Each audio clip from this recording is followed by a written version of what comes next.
Call the Centers for Disease Control. Look the behavior in Parliament gone down in the drain. Couldn't be more plain. It's got scientists infect the brain. But the speaker tried to fight his infection, but it was too far gone. He couldn't think again. It's got scientists infect the brain. Not true democracy, those who govern would fight down on no confidence motion unless there's something they fear we dealing. But people here are openly victimized, the bamboozled for years and can't realize they are being treated with much disdain. Oh, how it's heartrending. Half this country reeling. As I've been see for my people, I'm grieving. I ask him, what about civil society? The Organization for Defense of Democracy, the Human Rights Society and Christian Council. All the people who blocked the roads here in 2000. Well, I am appalled what I realize. With people so sick I must sympathize. This situation couldn't be more sad. Good Lord, I had to set and I get well soon card.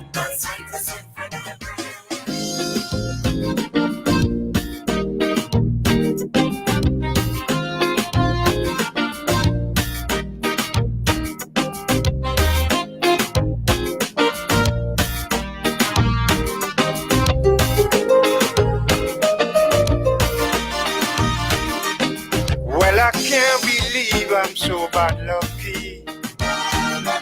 All in me dream gonna come terrorize me. Chanting me down, telling me I'm biased. Why every year is only idols harass. He said, it really surprised me how a man like you can see. You can't put all the blame on me. Because it's the people who don't want change in this country. It's the people. They don't realize it's them have the power. It's the people. They refuse to unite and come together. It's the people. They don't want to get up and bring about change. It's the people. They're still behaving like they are mentally deranged. So when you patches I'm at Abidjan and reject a calling my name, it's the people you have to blame. Tell you.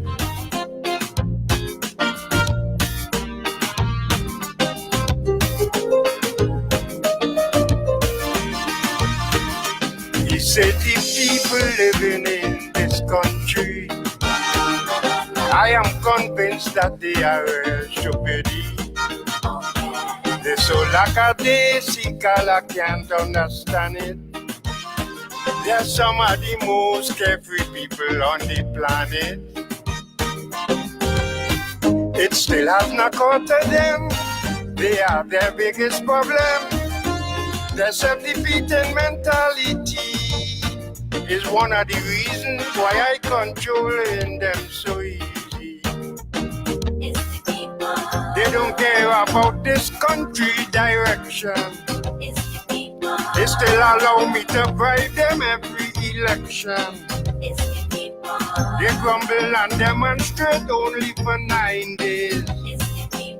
They refuse to abandon all their stupid ways.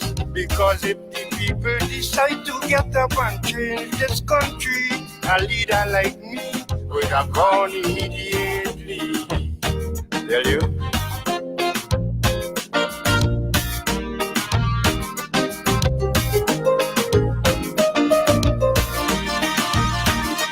I know the people like the back of me hand. It was my plan to keep them dumb through division. And although I've been squeezing them for so long, they love me still just like Donald Trump, I do no wrong. Anything I tell them they believe, they're so easy to deceive.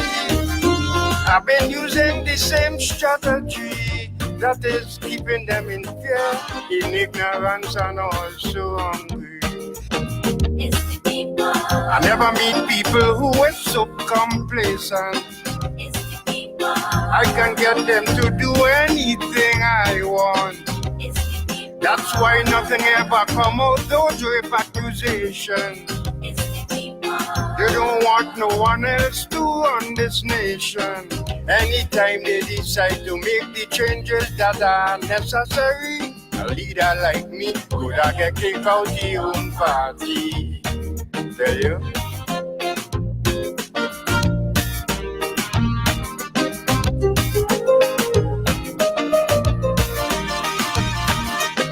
Age, it's not my fault the people love me. It's because they are addicted to misery. Now look how I have this country hard like Google World. Yet they behaving like everything is so good. Bad treatment is what they like, so I just treat them bad for spite. They are immune to suffering and pain, so I just give them enough of that over and over again. It's the people. It's why me, Julian, and me son living like kings. It's the people. Why you think the three of us can do anything? It's the people. They don't care what's happening in this country. It's the people. They didn't do anything at all to help you be. Anytime the people decide to wake up and change this country, I will have to run for my life, cause they'll be coming for me. It's the people. I fool them and promise to introduce term limit. It's the people. But up to now, as you see, I still ain't do it. It's the people. I can't believe people could be so gullible. It's the people. I never meet people who so irresponsible. It's the people. They still allowing politicians to fool them. It's the people. That is why I just have to ridicule them. It's the people. Yes, it's the people who really have the power to change this place. But I guess they like it so. It's the people. Oh yeah. It's the people. It's the people. Oh yeah. It's the people. It's the people. Oh yeah. It's the people. It's the people. Oh yeah. It's the people. Oh yeah. It's the people. Oh yeah. It's the people.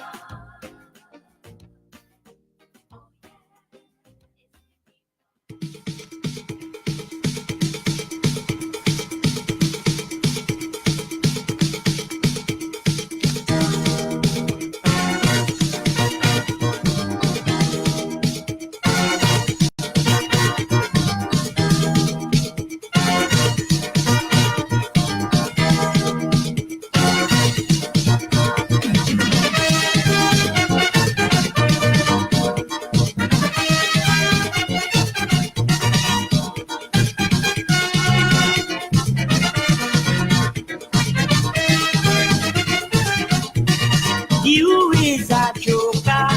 You tell me, shut up and that's all. I'm saying no, sir. I'm human after all.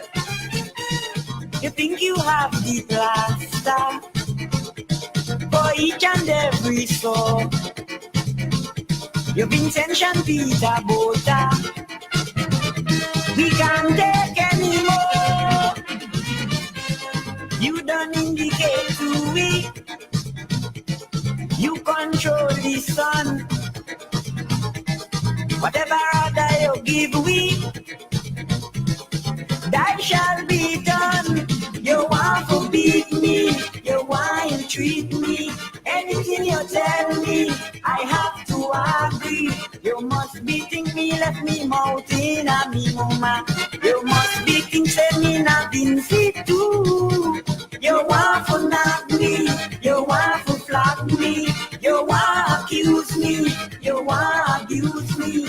You must be think me left me mouth in a me mama. You must be think me left me mouth in a me mama.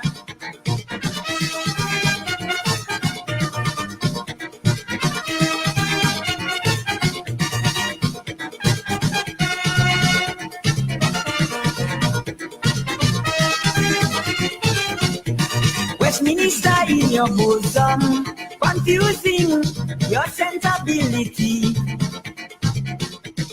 Modern colonialism, wavering over we. If we damage to frail equipment, we should be punished, I agree. But the flogging we going to reason, prepare for mutiny. The sun shall not smite me by day. You can't smite me by night. You alone want all these say. Might somebody out you like? You want to beat me, you want to treat me. Anything you tell me, I have to agree. You must be think me left me mouth in a me mama. You must be think say me not been fit too. You want to knock me, you want to flog me, you want to accuse me, ill treat and abuse me. You must be think me left me mouth in a me mama. You must be think me left me mouth in a me mama. Oh yeah.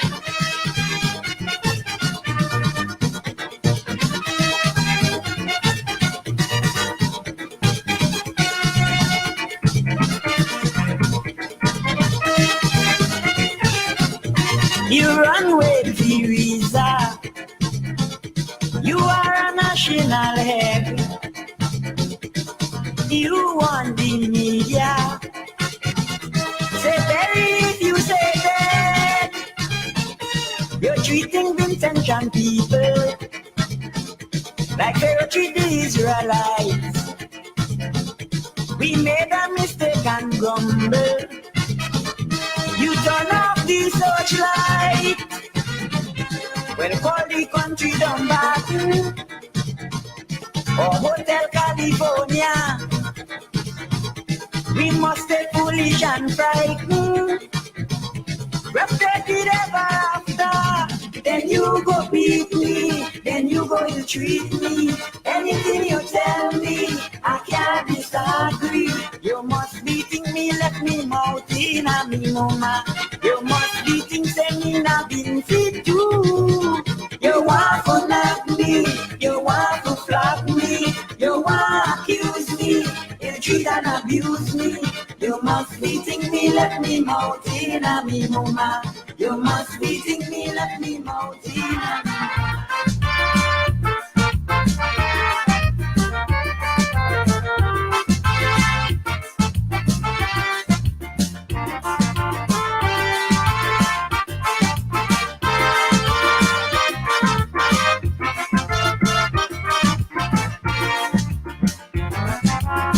This blessed country has seen its best days.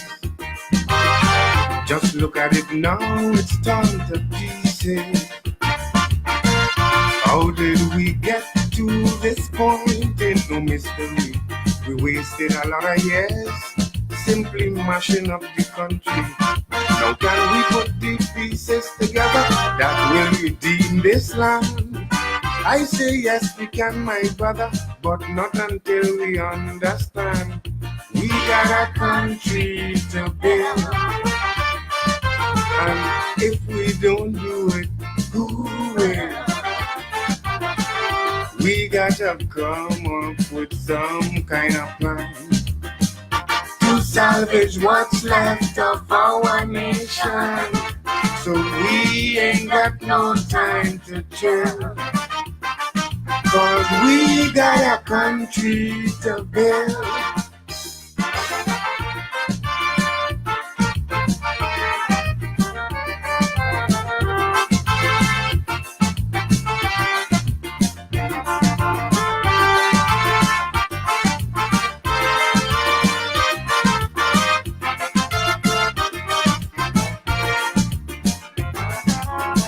It won't be easy restoring this place, but it's a challenge we all must face.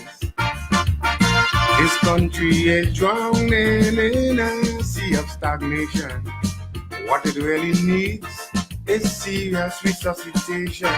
But all the things that are bad have gotten worse. What a dilemma. We got to get this country moving. Let's put it back together, yes. We got a country to build. In our hearts and minds we must instill.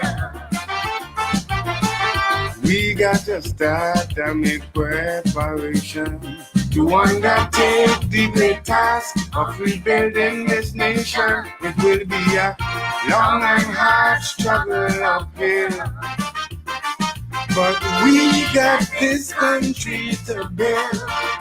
Tell you.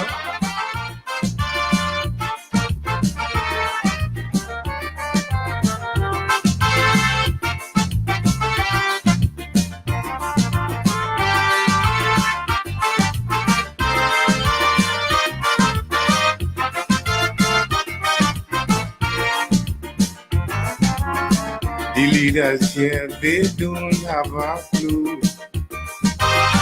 They have no idea what they should do. That's why we can't rely on them to make things better. Cause every time we do, they only make we suffer. So we gotta mobilize ourselves and make a contribution. We the people got to be involved in this country's reconstruction, yes. We got a country to build. It's a commitment we all must fulfill. Let's build it for the next generation, so that they will not inherit a shattered nation. So bring all your tools, your ideas, and a strong will. Cause we got this country to build. Tell you.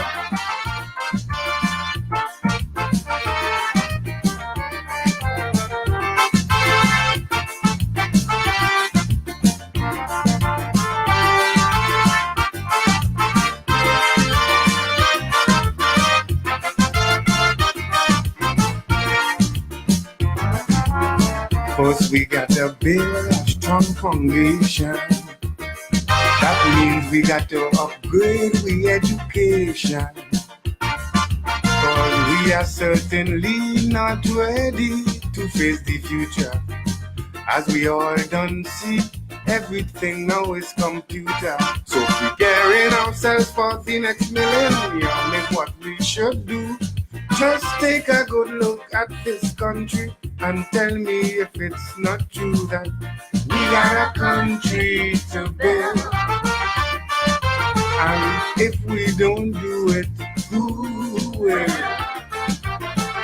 I am appealing to all citizens, whether you live in England, USA or Sweden, come home with your qualifications and skills.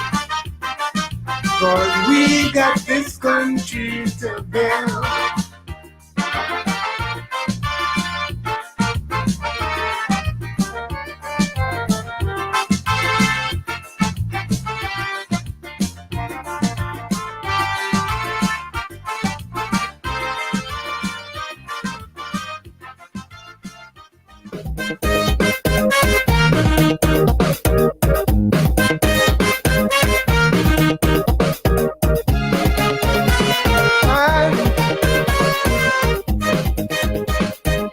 Even though I'm far away in New York City, you are always there to me, my sweetest sweetie. I say so I do ba do, I do ba do bye. Yes, I do ba do bye.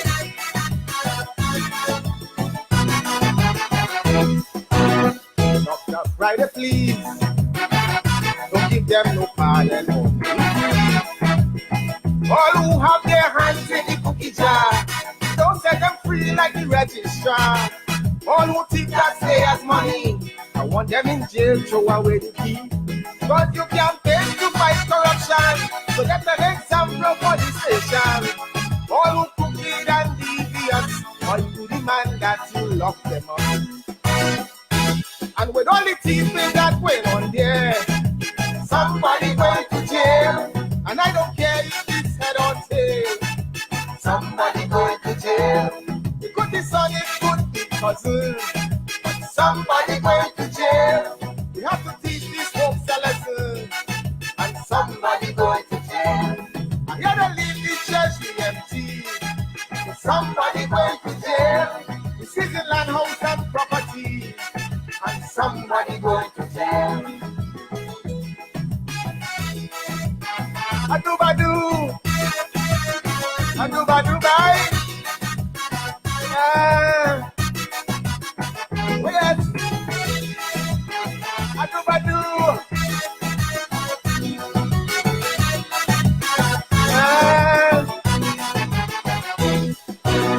Dr. Friday, yeah, to get this man it's clear. You can't let them bandits get away. For all of the crimes they have to pay. Intentions crying for justice, so you have to help them achieve it. And all of the things they put us through, they must be punished, I'm telling you. All who raid and pillage the land, it's the life for them is understand. And with all the keeping that went on there, somebody going to jail, and I don't care if it's head or tail. Somebody going to jail. It could be son, it could be cousin, but somebody going to jail. We have to teach these folks a lesson, and somebody going to jail. I hear they leave the treasury empty. Somebody going to jail. This is the land, house, and property, and somebody going to jail. Adu-ba-doo, adu-ba-doo-bye. Yes.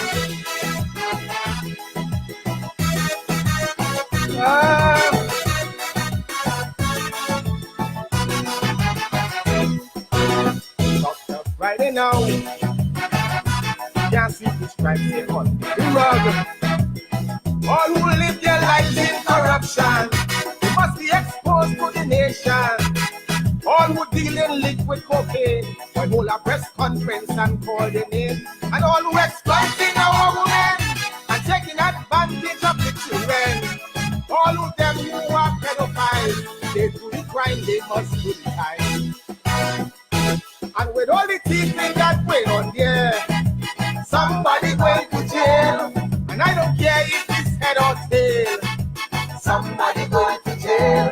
It could be son, it could be cousin.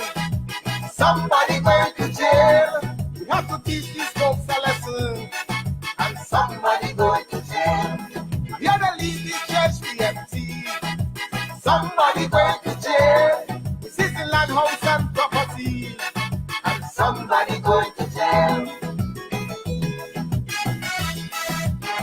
Adu-ba-doo.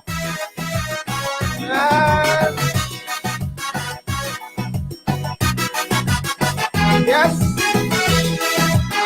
Adu-ba-doo.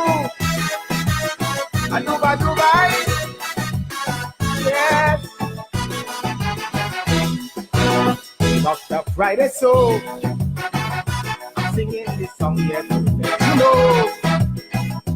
Can't tolerate that behavior, so you have to treat it like cancer.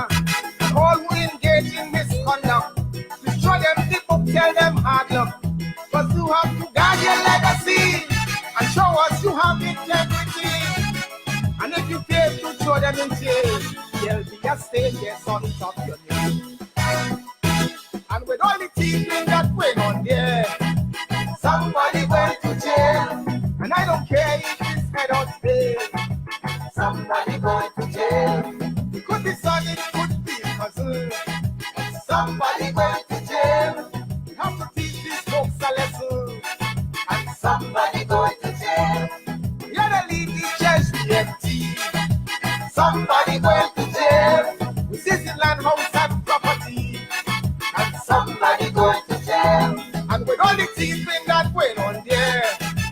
Somebody going to jail, and I don't care if it's head or tail. Somebody going to jail. It could be son, it could be cousin. Somebody going to jail. We have to teach these folks a lesson. And somebody going to jail. I hear they leave the treasury empty. Somebody going to jail. This is the land, house, and property. And somebody going to jail. And with all the teeth that went on there, somebody going to jail. And I don't care if it's head or tail. Somebody going to jail. It could be son, it could be cousin. Somebody going to jail.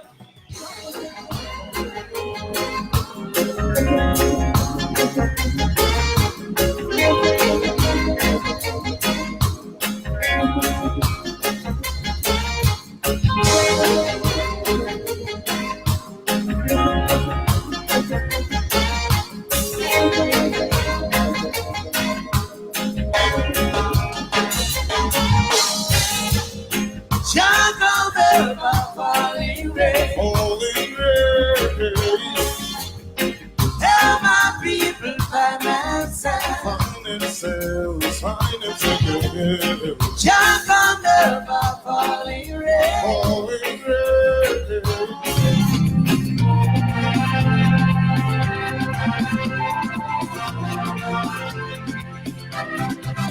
Oh, NDP, we love you so. One family, one destiny. We strive for what is right, and reason in God's sight, and a democratic life.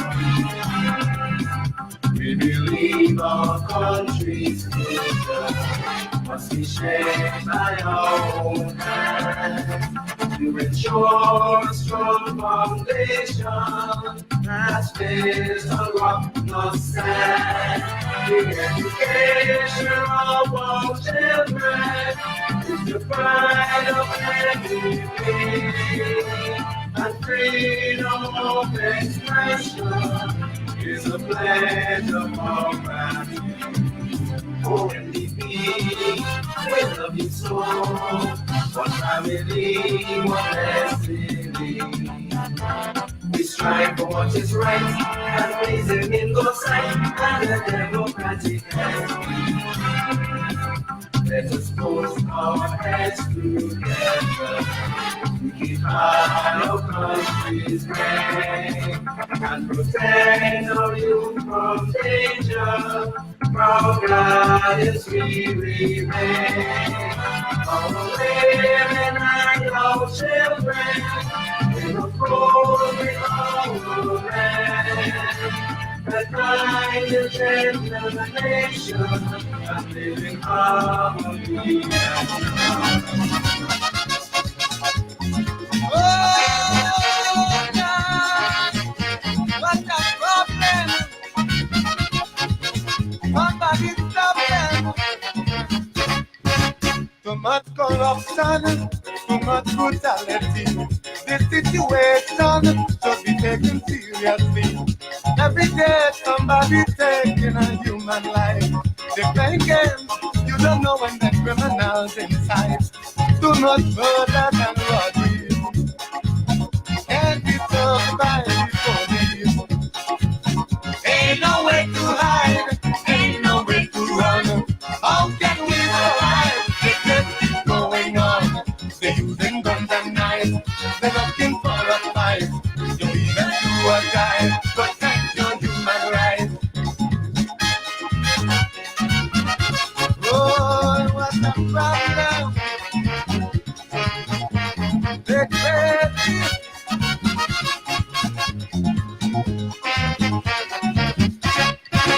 Too much buildings on fire, leaving people with no homes. When getting higher, you can't walk the streets alone. It's such a shame how they knocking one another. I just go chain, that's the latest thing they after. Raping young and old women. And when they start, they brutalize them. Ain't no way to hide, ain't no way to run. How can we survive if there's going on? Yeah. some lovely music. I really enjoyed it. Unfortunately, I have to stop in the midst. Ladies and gentlemen, you guys, we have a lot of seats down here. We're inviting you to come down and fill up some of the seats. Please, we're about to start, so we're inviting you to now fill up the seats. We know we have a funeral going on, and a number of the persons who should be here are still at the funeral. However, in the interest of time, we need to start the proceedings.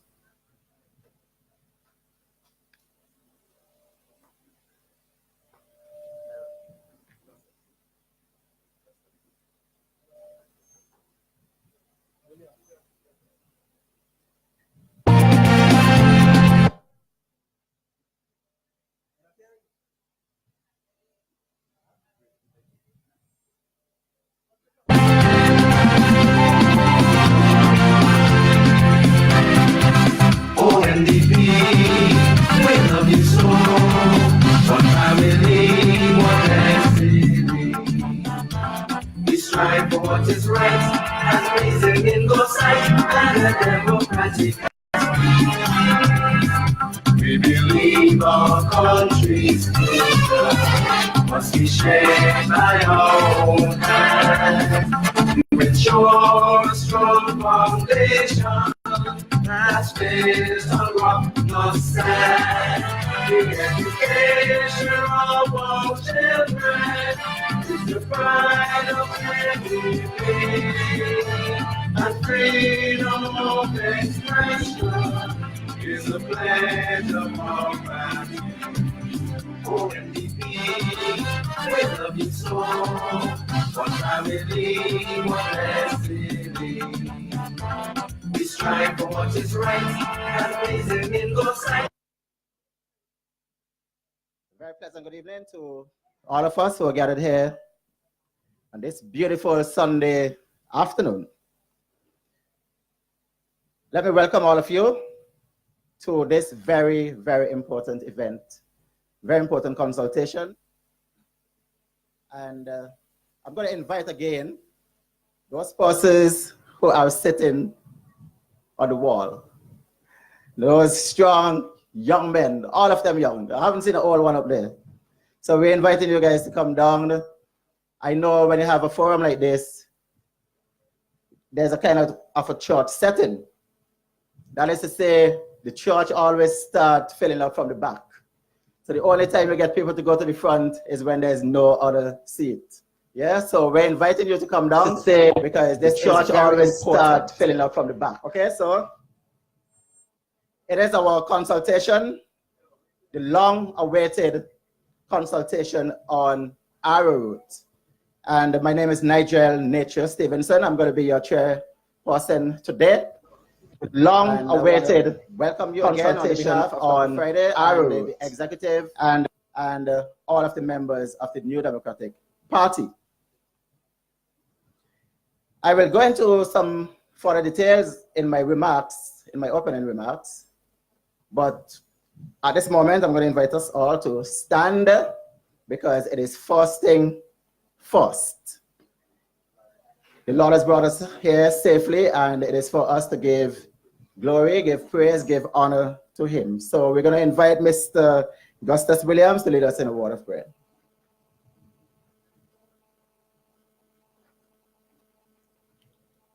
Let's pray. Oh, Heavenly Father, our Mr. Friday going to have a discussion with your farmers, Father Jesus. This is an important meeting, Father Jesus, for all farmers. So those who are with Father Jesus, bring this safely into this meeting.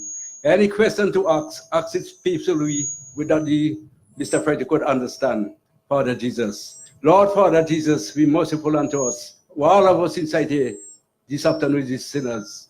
Lord, Father Jesus, be total we cannot be here. Be total, Father Jesus, there is no strength, there is no help that it could be able to be here. Lord, Father Jesus, bring this safely, Father Jesus, and the way, Father Jesus, in thanksgiving I pray. Thank you very much indeed, Mr. Williams, Augustus Williams, for that prayer. Again, I want to welcome everyone who's here, and I especially want to welcome those persons who are listening to us via Nice Radio. Our party president, the Honorable Dr. Godwin Friday, is going to be speaking with, not to the farmers, but with the farmers. And not only will you be hearing from the president of the New Democratic Party, you will be also hearing from both of our vice presidents, the Honorable Roland Patel Matthews here, and Major Sinclair Leacock, who is in the audience seated. Okay, he is one of those persons who you can call upon to open the button or to close the button. It really doesn't make any difference.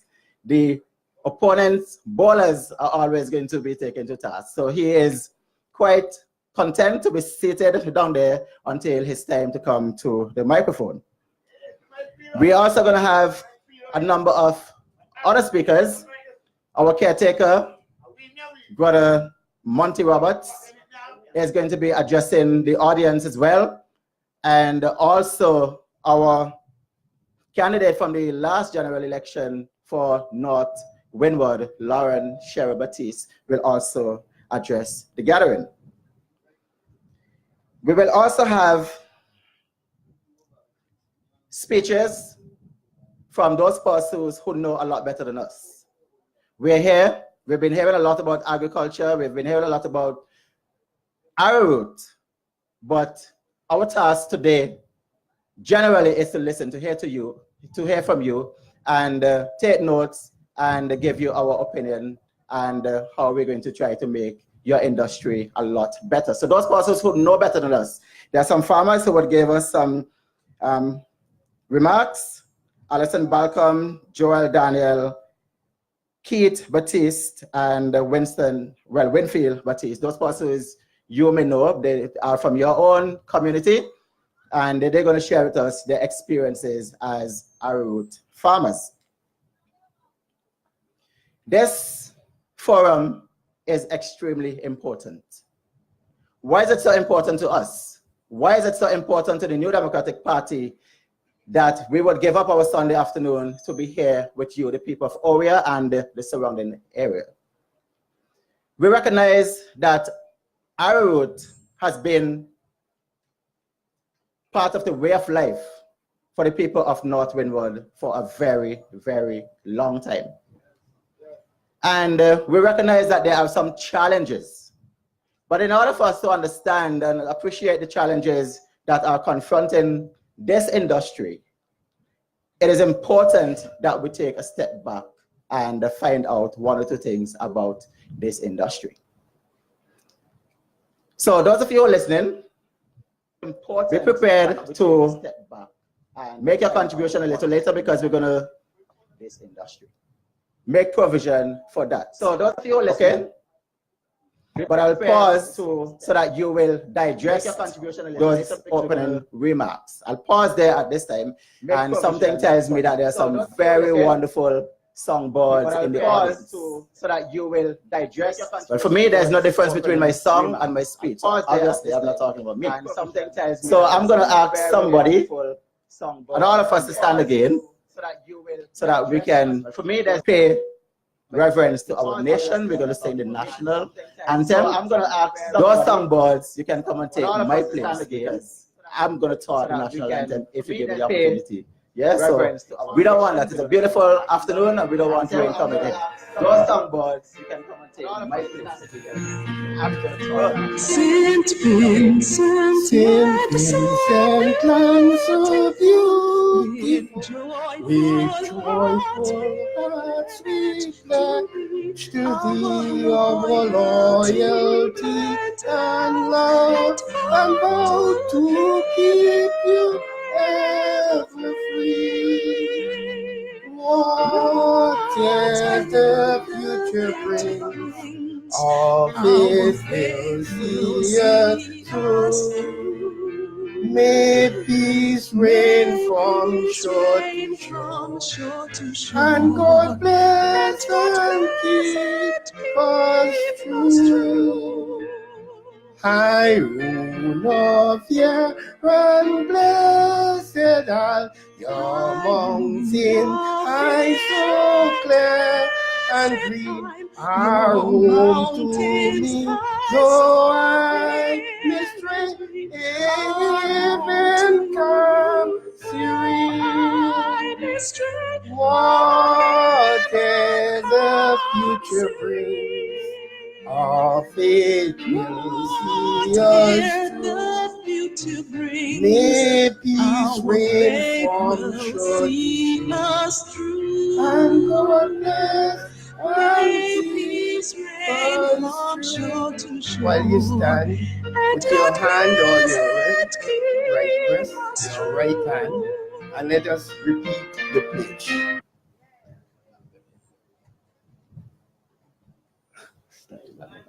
Land of my birth, I pledge to thee my loyalty and devotion in all I think or do today and all my whole life too.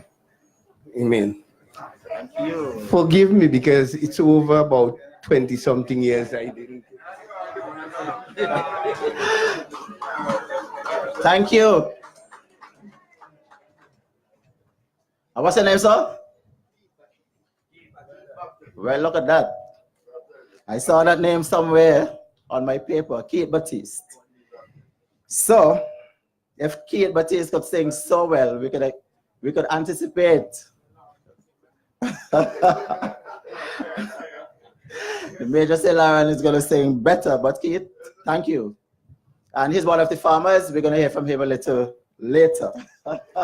So yes, ladies and gentlemen, we go into Major Silaran is going to program in honest. But Keith, thank you. I'm going to give you an overview of this very, very vital industry. So yes, ladies and gentlemen, for over 100 years, the arrowroot industry has been the economic mainstay of the families in the northern sector of St. Vincent. 30 years ago, the Arrowroot achieved yields of 30,000 pounds rhizome per acre.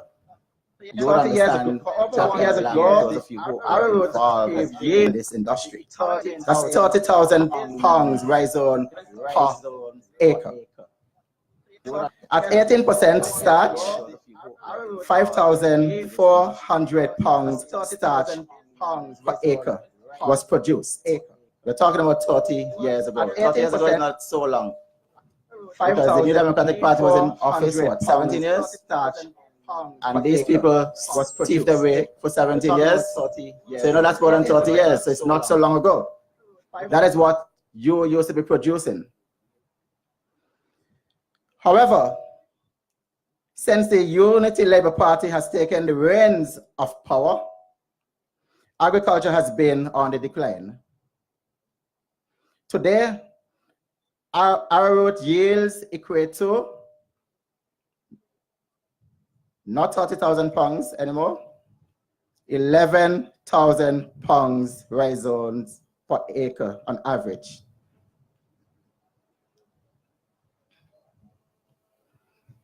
So, you do the math.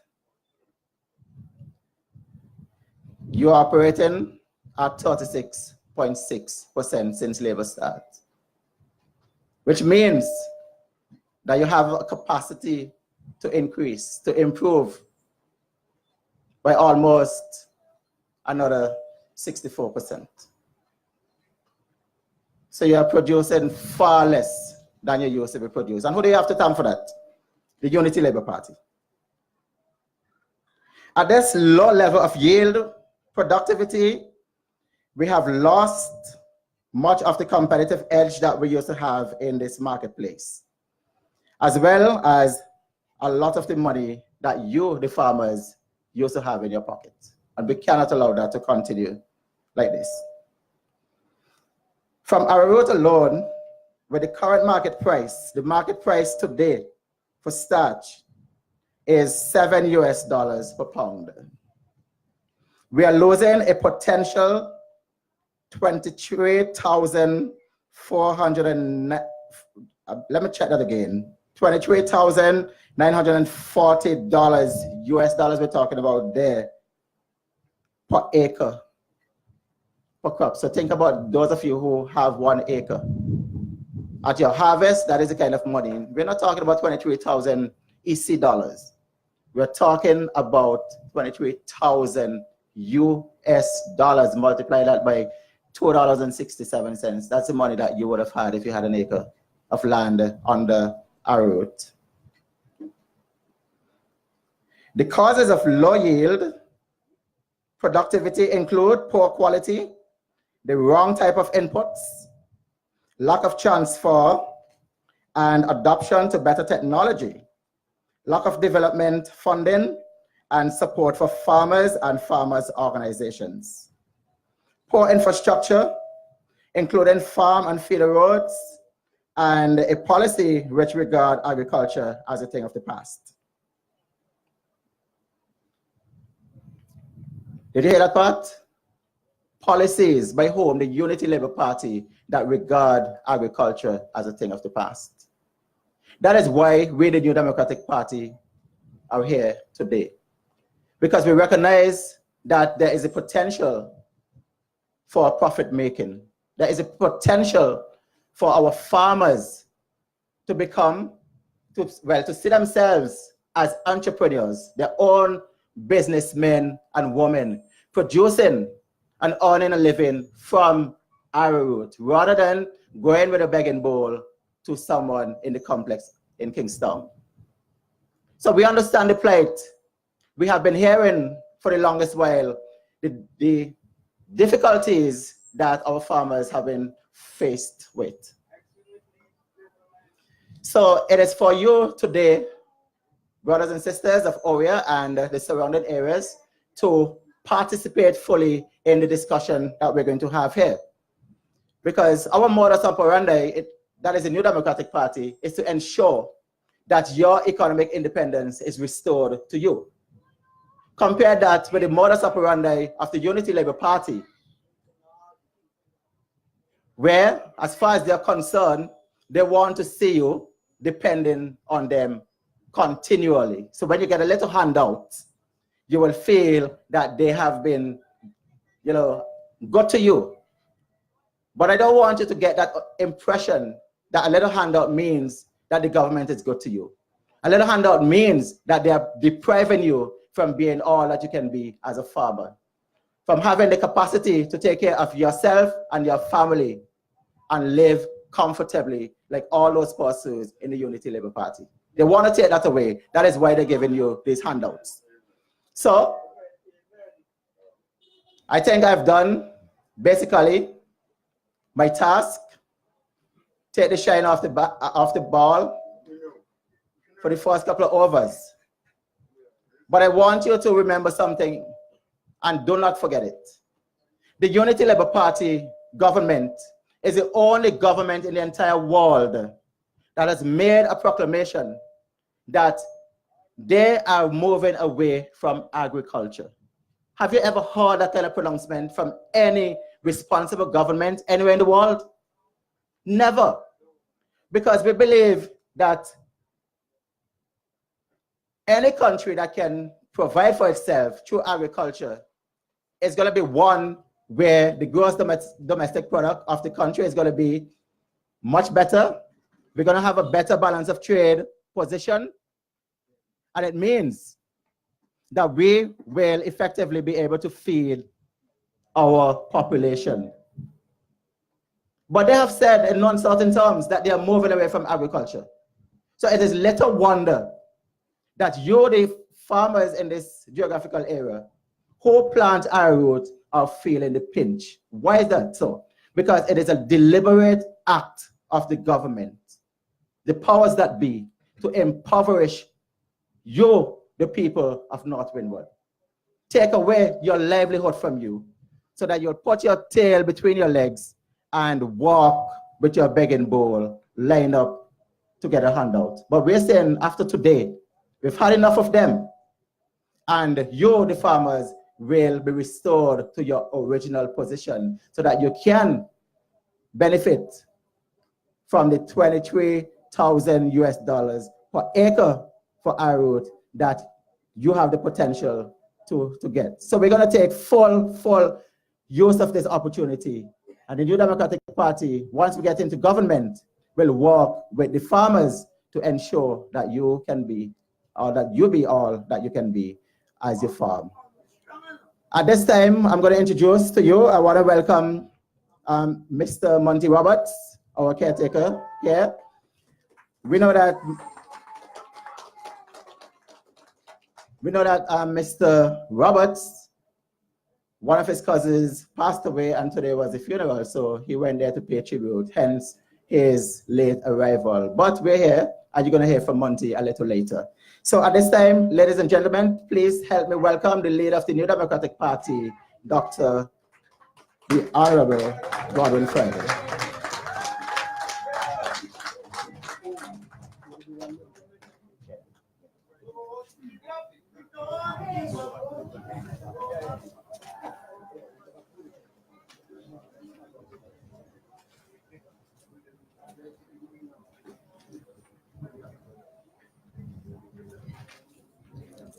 Good afternoon, everyone. Thank you very much for coming out. For all of the last several weeks, we've been trying to have this forum here in OWIA. You know, because over the years, recent times, we've been hearing about the problems in the Arrowroot industry. And there seems to be a lot of talk coming from people in government, people who seem to know, and still nothing seems to be happening. So we have decided, that we will take a different approach, and it's something we have done elsewhere. And that is to say that we come to you, the farmers, the people who work in the Arrowroot industry, to find out from you, the real experts, about the challenges that you face, not just today, but how it used to be, and how we are going to go forward in the future. As Nature said in the introduction, this area is synonymous with Arrowroot. You talk OWIA, you talk fancy, you talk above the driveway, you talk Arrowroot. Back in the late 60s, it used to be the #1 export crop from this area. You know, as a boy growing up, I remember we used to have the little yellow Arrowroot package in the shops that you'd buy, and children, babies used to eat the Arrowroot starch as their main food. Now everybody using Carnation, Good Start, and something else. But we could bring it back. We are here because what we see is that the industry is in trouble. There's no question about it. There are all kinds of excuses that have been made over the years. But what it comes down to is this, is that the farmers and even the workers in the factory have difficulty getting paid, that the production levels are down, productivity yields are down, and we are not exporting the Arrowroot that we produce. So how are we paying the farmers? We are here also because we believe, I would go even further, we know, and I've done quite a bit of reading on it. I'm not here to lecture you or to tell you, I'm coming here to learn.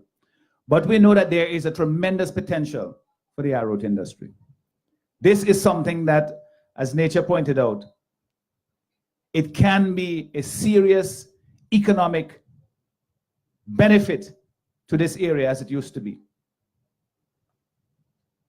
What is required, we will discuss as we go forward. We want to realize that hope that is in the industry.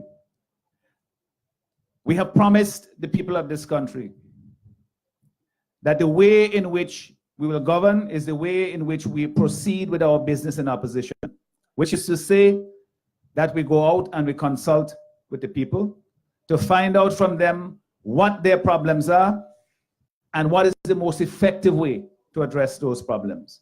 And then for us to do it together. Where government has a role to play, government will do so. But we believe that the real experts are the people on the ground who know exactly what they need. That is the way in which we intend to govern. And so we are putting it in practice here in our position. Back in the 1990s, the late 90s, the NDP had a plan for the revival of the Arrowroot industry. Those of you who have been around, who've been in the industry all that time, you know that the Arrowroot pool building in Kingston was sold to the NS. And I'm told from people who were involved in it in that time that part of the money was used to pay farmers to buy Arrowroot, but also that you remember that the NDP left office shortly thereafter. Monies was left there for the government to implement a strategy to develop the industry. That has not happened. It seems to me that whether by neglect or otherwise, the policies of the government have brought the industry to a state where it is in dire need of revival. They have really come to the point where you can say they have virtually killed the industry. And the people of this area deserve better than that. What I don't like to see is the sort of policies that a government would put in place, where, especially around election time, that there will be promises made. You say people that they are visible, and they're talking about all kinds of things that are going to be done, and then nothing gets done. Your best example of that is the OEF Fisheries Complex down here. Let me ask you, the people who live in this area, how many people work there? How many people get a living out of that industry? And this gives the impetus or the importance of the role that I've said that we as a party in opposition, but as a party which will soon take government, where we believe in solving problems the way that the people identify them, together with them to work to make things better. We know what the failings of the ULP government are. You heard Nature talk about them. That is not primarily our purpose here. We have pointed out some of them, but what we want to do here today is for us to go further. I want to learn from you what your experience is, for us to go further, to try to come up with solutions to make things better. In my view, and I'll just give you this as an introduction, I think we need to take a fresh look at production, processing, and marketing of Arrowroot. We have to try and come up with new ways of doing all of those things better. We know the difficulties there are with mechanization of the reaping process and of the shortage of labor and the difficulty with getting payments. But these are all problems, I believe, that with goodwill on the part of those who are in charge of government, who seem to be the ones in charge of the industry, with the people who are farming and the people who operate the factory, that we will be able to come up with, thank you, sir, good solutions to make this a prosperous industry. In the marketing, I think we have to look at all the options.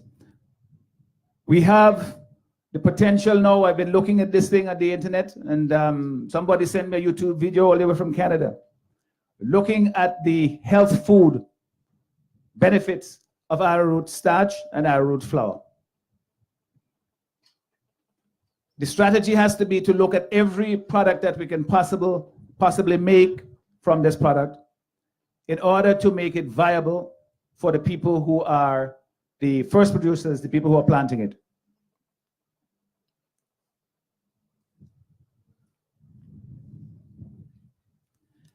You have seen, I mean, for those of you who have been in the industry all the years, who have lived around here, you know some of the health benefits.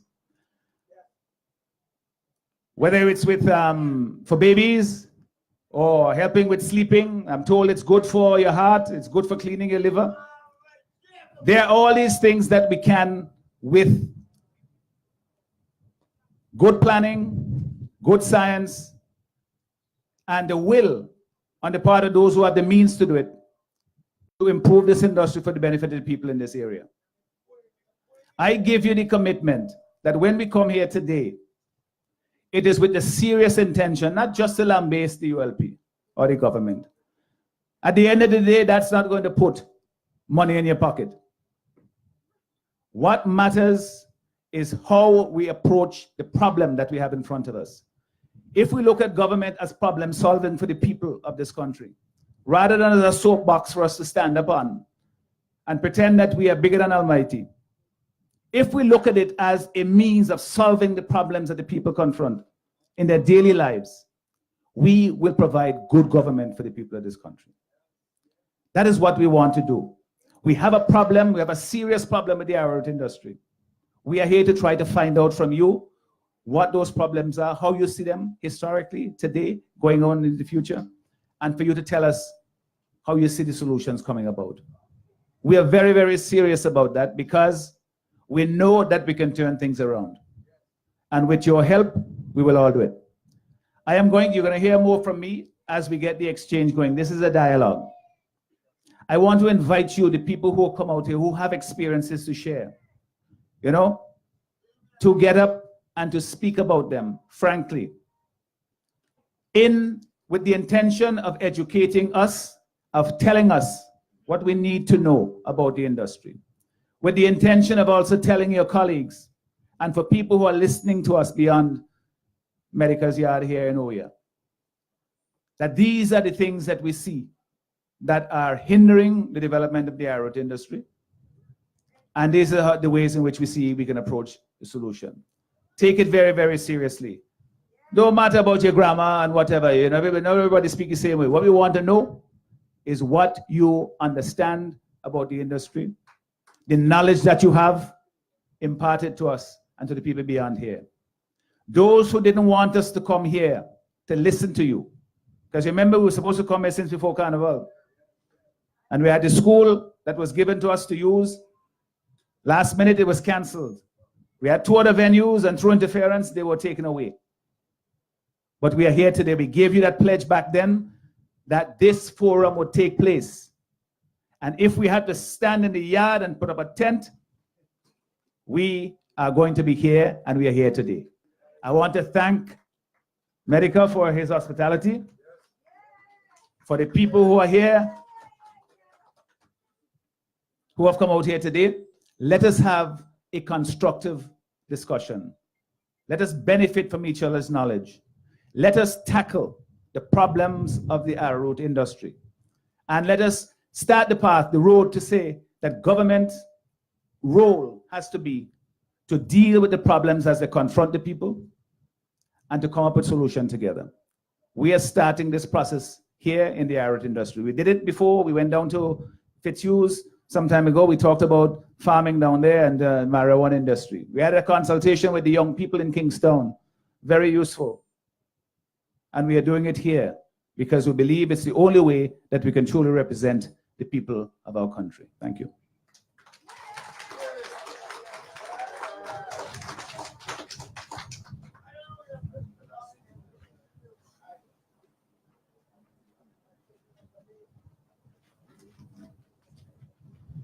Thank you very much, Dr.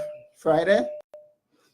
Having listened to him, you can just imagine what agriculture would look like and what arrowroot farming would look like when he becomes the Prime Minister of St. Vincent and the Grenadines. A lot different than what you have here now.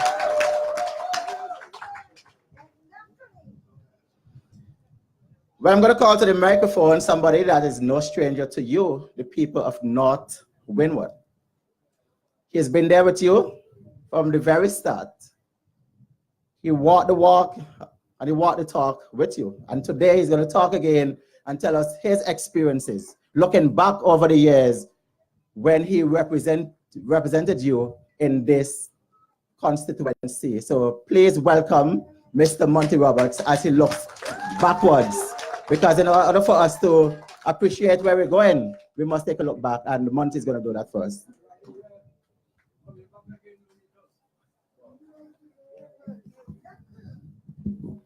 Thank you very much, Nature Boy, Dr. Friday, Brother Patel, my friend Batiste, Shara. Good afternoon to all of my good people in North Windward and those who have visited us this afternoon. Clearly, all of us in North Windward know that things are not right with the art industry. Every one of us know that. You have a crop which is an annual crop, meaning it's a whole year you wait on it, right?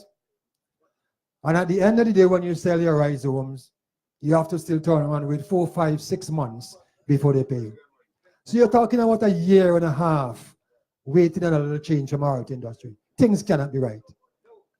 And even the folks who work in the factory this very year had to wait 6, 7 fortnights before you pay them. I mean, come on. This cannot be right. It tells us that there's a serious problem with the art industry. And we can't sit back and wait until it collapses on us to do something about it. So we came as a party to discuss with you, hold a dialogue with you, to see what we can do. Help us put something together so that when we take government, we can take the art industry immediately and begin to implement a proper program to benefit the farmers who are in the Arrowroot. I had a discussion at the funeral down there with some folks from up here. Many of them are on their way up, and I believe they might join us a little later. I said to them, the Arrowroot industry, to the folks in OWIA especially, we're not in general, has become part of us, if you understand what I mean by that. If we lose it, it's like we lose an arm. You know? I am hearing rumors that there's plan to remove the factory from OWIA to somewhere in Orange Hill. I said to the folks, but my knowledge of Arrowroot is that you need a good supply of water when it comes to its processing. Full amount of water. And where we have the factory here in OWIA, to me is the ideal spot. You have a river just adjacent to it, just next to it, with all the water that you want. When you carry the rice home there, you need water to wash it properly. When you crush it, in order to mix it before you strain it, you need a good clean supply of water. Then for the last strain, you need a good supply of water. And then at the end of the day's work, you need a good supply of water to wash down the entire factory so you can go again next morning. I even always say that they're going to reduce the price. Why did they crap so high in the first place that now they have to reduce it? But Arrowroot has helped to make me who I am today. I remember the days in fancy growing up. My mom used to work in what you call the drying house, or the building in where you dry the starch. You break it up, put it on the rocks, and there dry it. And so there was always starch and Madame Gobig Somaya. So we actually grew up as baby and starch pop, as Dr. Friday was trying to make mention earlier. And when you get bigger, you had the real Madame Gobigs. So it really has brought me to where I am in a sense here. Somebody said I had too much carbohydrate. Maybe that's why I don't have much weight on my body. But in those days when you're poor, you know what I mean? That was our food. But even if I want to even go further than that. After school and evenings and you had something to eat, the Arrowroot field was like our cinema house, if you want to call it that way. The place where we go to play, play coop. You know what I mean? So I am really tied up in Arrowroot. Arrowroot is me, and me is Arrowroot, so to speak. So when I hear things are not going right with the art industry, I feel it. I had the opportunity to chair it as the chairman 2 or 3 years just before the party got out of office. And Brother Cruikshank is not here, but I remember in the cabinet meeting, things were kind of bad with it, and we couldn't pay a manager at the time, and in order to cut costs, they say, well, you take over the responsibility of it, to be the manager, chairman, whatever you want to call it. And I used to say to Sir James, just before we begin the crop somewhere in October, November, because we start the crop long before Christmas, to make sure people get some money in their pocket for Christmas. Not only that, when you wait until March the next year to harvest the arrowroot, you're making mess of the thing. The arrowroot begin to spring. And your yield will not be quite as high as it ought to be. And the quality of the starch is not the same. I am no expert in arrowroot, but I have a lot of knowledge about it, as I say. So I used to make sure I go to Sir James Mitchell somewhere in September, all your clock, and said to him, we have X amount of money here in the industry. This not going to carry us very far to start the crop. And I'm not going to start it unless you could tell Mr. Brisbane, I remember very clearly, he was the manager of the National Commonwealth Bank, that we need a loan enough to see us through the first 3 or 4 months. So when I break the crop, when I said to go ahead and break the crop, I know there was money to give the farmers a little loan to pay their workers, the harvesters, and to get things off to a start. And when the week or the fortnight finished, and fellas come down for the money, I know there was money there to pay them. So nobody could complain in our time that they never had money to receive their payment when they harvest the roots. And you don't have to be a rocket scientist to know that. You know what my conclusion I came to? When I see what is happening in the art industry, the current administration wants to get rid of the art industry. Just like how they destroy banana, they want to get rid of the industry. But they don't want, in the end, to say, it's them who mash it up. They are doing things to frustrate the farmers. So you suck it and say, man, me can't take this anymore, you come out of it. So when it collapses, they say, not them who collapse it, are the farmers who leave it. We really want to hear from those of you who, especially those of you who are involved in it, as has been said earlier. Because we don't have all the answers as a party. We need to hear some ideas. And if even you're not in it, growing the crop, it affects you. It will affect you. Because whatever money comes into Oria, it spills off, Everybody gets a little something, directly or indirectly. So don't be afraid to speak up. Please. Tell us what are the problems you are facing. Although we have some idea, we want to hear it from you. And you will hear from us here how we are thinking to go forward.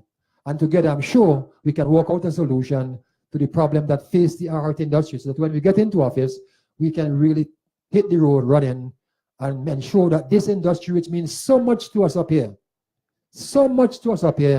will not collapse, as all signs seems to be leading towards that. So again, I'll take my seat.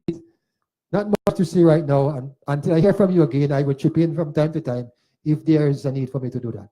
Thank you very much for hearing me, and we look forward to hearing from you too. Thank you very much, Monty. Those are the experiences from your former representative. The next person who's going to come and take the microphone is somebody that we're going to look to the future. But the New Democratic Party, Monty just told you what used to happen when the NDP was in office. He would approach Sir James all your clock, to use his words. So by September, he put him on notice so that the people of North Windward who are actively involved in Arrowroot would get something for Christmas. So the person, when the New Democratic Party gets into office, we look back and now we're looking towards the future. The Honorable Roland Patel Matthews, our Minister of Agriculture Designate. Please welcome him as he comes to the microphone.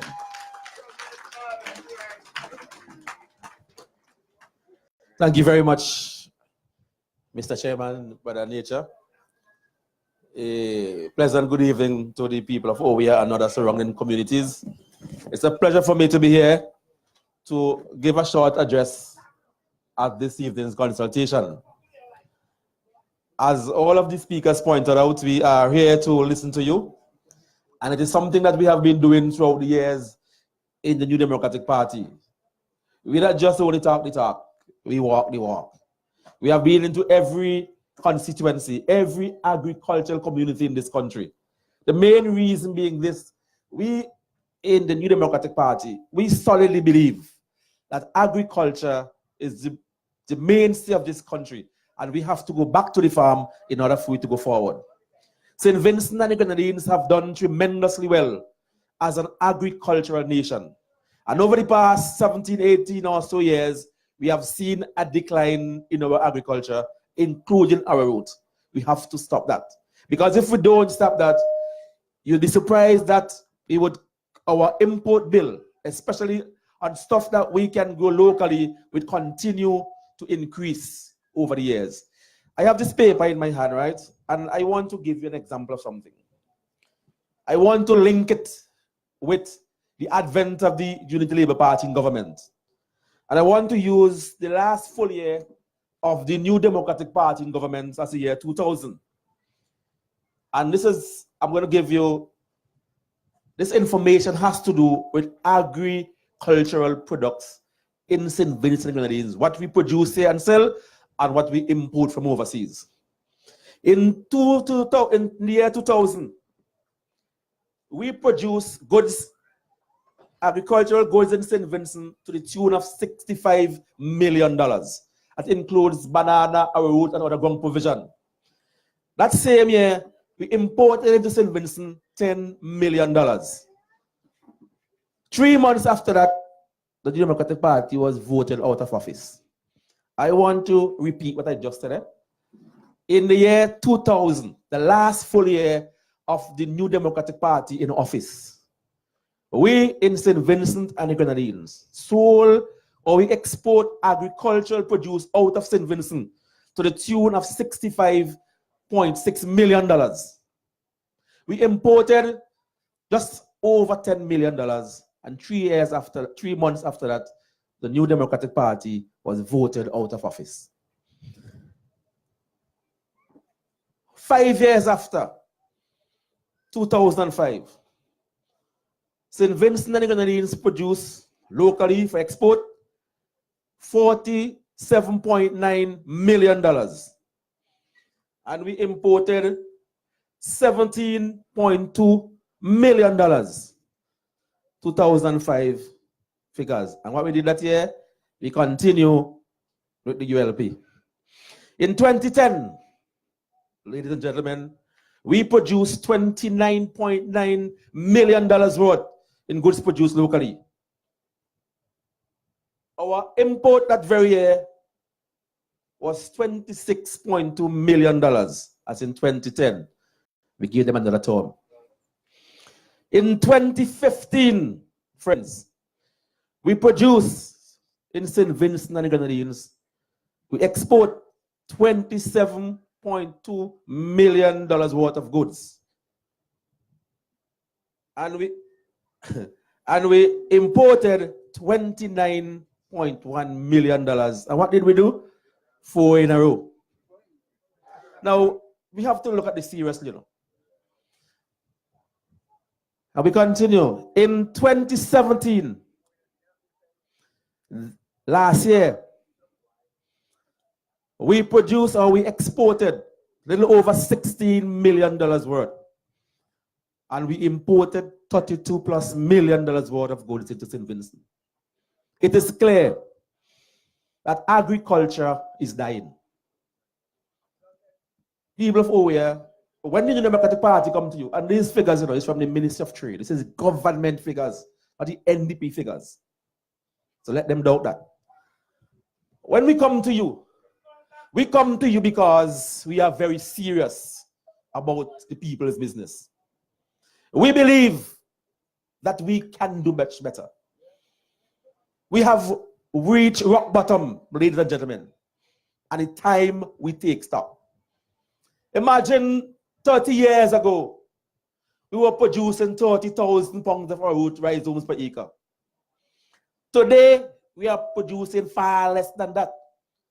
But interestingly, you know, the price of arrowroot now is $18.69 on the US market. That's over $7 US. But that you, the farmers, are catching your nenen to make ends meet. Something has to be wrong with that. Something has to be wrong. Something clearly is wrong. And that is why we are here today. You cannot tell me, as Brother Monte say, you have a crop that takes a whole year from plant to harvest, and you have to wait another half year to get paid. And the reason why you get paid is because people like myself and Dr. Friday and others make noise in Parliament, and we keep on asking the question regarding Arrowroot farmers, so they run and pay. A few years ago, Arrowroot was exported to the USA, and salmonella bacteria was found in some of the arrowroot. As a result, for between 3 to 4 years, no arrowroot has been exported from St. Vincent and the Grenadines. The question is, where are they getting the money from to pay? That's another story. The United States Food and Drug Administration requests of the government of St. Vincent for them to come in here to inspect the plant at Orange Hill to find out if they could get to the source of the salmonella, where they come from. Guess what happened? They were so much ashamed of the condition of the place down there that they did not give permission for the people to come in here and inspect. And here's the reason why. If you cannot show us your plant, we're not buying from you. And that is a major problem that is affecting export of arrowroot from St. Vincent, arrowroot starch. Because at this point, when so much money can be made from arrowroot, but yet we are not making any. And we have to be borrowing money to pay farmers 6 months after they reap the crop. We have to change that. And brothers and sisters, we are here today to listen to you, because we believe in what we call people's involvement. I live in North Leeward, not too far from here, and all the way to the north. Yeah, just as I go around Twallow, Kwashi, development reach home. So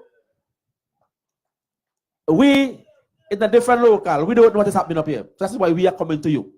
So you could tell us what you think, or you feel that you can do much better in this industry that has too much to offer. We are prepared to listen to you. So I will stop now, and when the question time comes, we all will have our report. Thank you very much.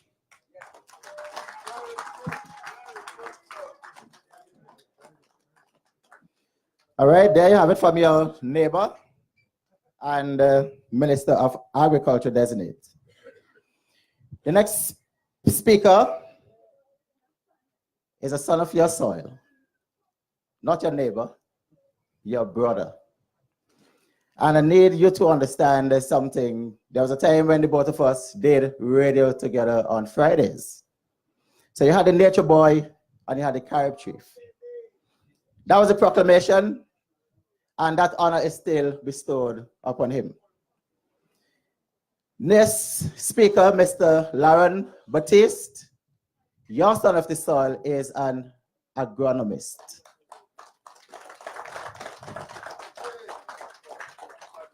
You know somebody who carried that title once upon a time? Well, still is. Sir James Mitchell, and he became our Prime Minister. So I'm saying to you, there is hope. One of the things that we did when we were doing radio together is talk agriculture. And what I had to do is play second fiddle to Shera, because Shera was a person, to my mind, who was the expert in agriculture. So I just played a supportive role to him. And one of the things that we discussed is the fact that they have here a soil lab in a container locked up somewhere in Camden Park. I don't know if it's there still. There's so many containers in Camden Park, I might have to go down there and try to search them up to see if I can find that. Because if we have a government and a country that really cares about agriculture, one of the things that we would do is go to the drawing board, think about all the crops that we are actually planting in St. Vincent and the Grenadines, and test the soil. Get this soil lab, test the soil to see which crop is going to do best under which circumstance, under which condition, under which type of soil. And these are the kind of discussions I remember Shera and I used to have on radio. So Shera is an expert, and I'm saying that in no uncertain terms. And it is for all of St. Vincent and the Grenadines to listen to him, because he has a contribution to make. And when agriculture is revived in St. Vincent and the Grenadines under the New Democratic Party government, and specifically Arrowroot, Lauren Sherry Baptiste will be playing a pivotal role. So I'll now introduce to the microphone Mr. Lauren Baptiste.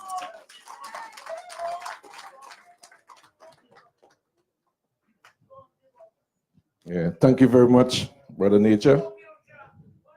Let me say a pleasant good evening to everyone. And all those listening via radio in New York, England, Canada, all over the world, where my voice is being heard at this time. Some people might even be sleeping, and probably they may be dreaming about me. It's good to be back in North Windward. I am not the candidate, so I retire. And if it's one politician who knows when to get out, it's this one. I wish some of the others could follow me. You know, when you had enough, you get out. I had one knock and I get out. You know? I know Major will be following me very soon. Yes, let me first of all recognize some people in the audience. I see my friend, good friend Alison Balcom. I see when you talk about rhizomes and starch, converted from rhizome to starch, there's no other better person to talk to but Mr. Herwood. Mr. Herwood, that's the man, you know, in terms of the factory. When it comes to factory, Arrowroot factory, still in St. Vincent, this is one of the men who, and I still think that he should have been at the factory there training our young people. But it's never to be. For those of you who don't know me, you should know me by now.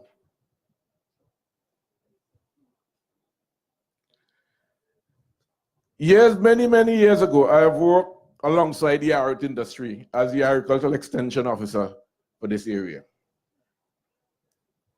And today, when I look back, just this evening driving up here, I look back, and I remember when we introduced sorrel to this area. I was very instrumental in introducing sorrel to this area. And we started with Nantan.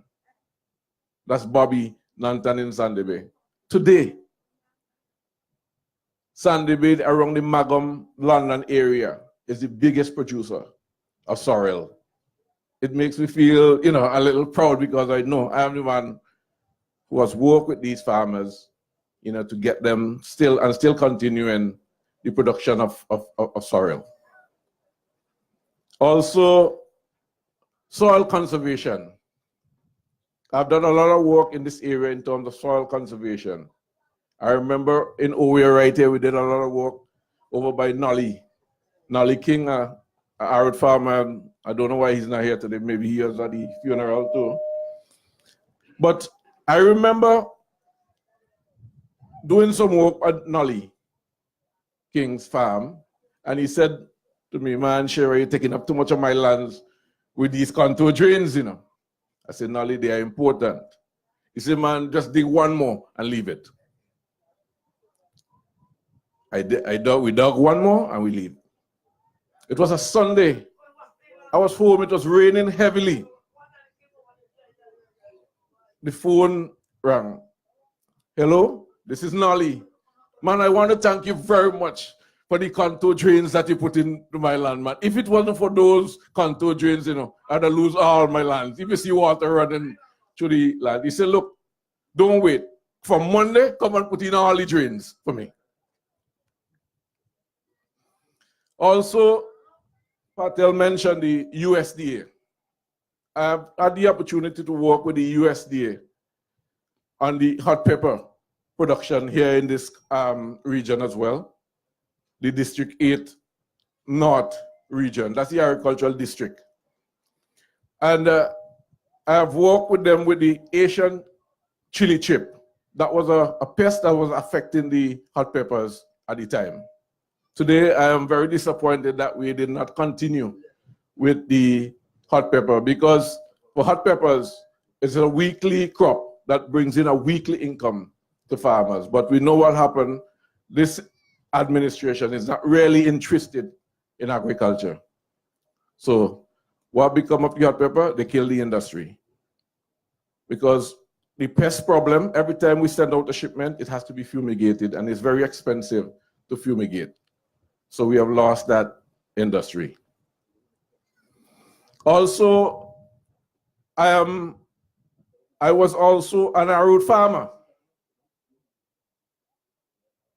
So I think that I am qualified to really speak here this evening on the industry. If we look over the years, from since 2001, the ULP government, every year they're revitalizing the industry. Every year. Up to last year, 2017, they had a symposium on the way forward for the Arrowroot industry, to revitalize the industry. This year, they had a meeting with Winfresh, making some negotiations because they are fed up. The Prime Minister said that the 4 traditional crops, they are a thing of the past, basically. He said so at the Invest SPG forum that they had sometimes. You name them cotton, sugar, arrowroot, and he said the last to go was bananas. So what does that tell you?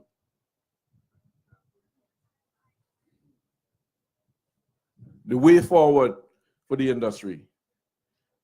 The way forward for the industry can only go forward in 2 ways. 1, production, and marketing. This industry today, is much more than the Arrowroot farmers, It's about shopkeepers in North Windward. It's about the farmers, the people who harvest, the truckers, the conductors on the trucks, the children who go to school. So it touches everyone in this constituency. And that is why I continue, and I will continue to say, what we need going forward is to start looking at agri-business. We have to start running things as a business. We have a serious problem with management in the industry. Why is it today that nobody from North Windward can manage the Arrowroot industry?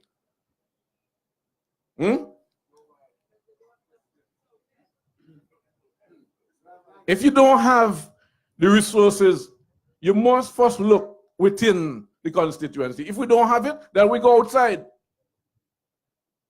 They bring Selman Walters to manage the industry.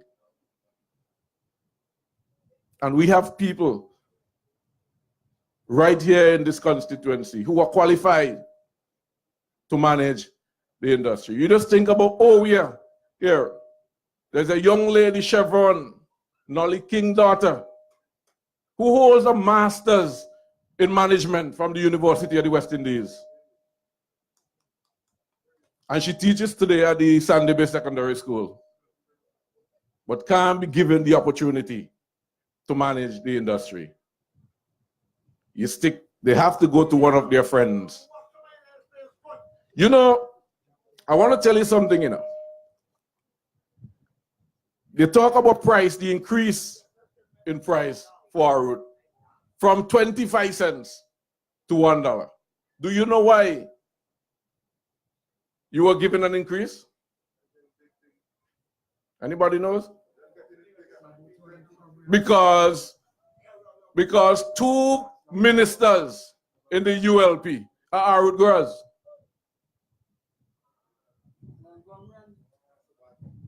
You know who they are.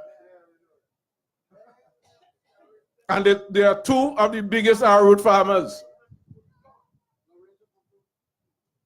If you remember the story of the Black Sikatoka, you know which minister was heavily compensated.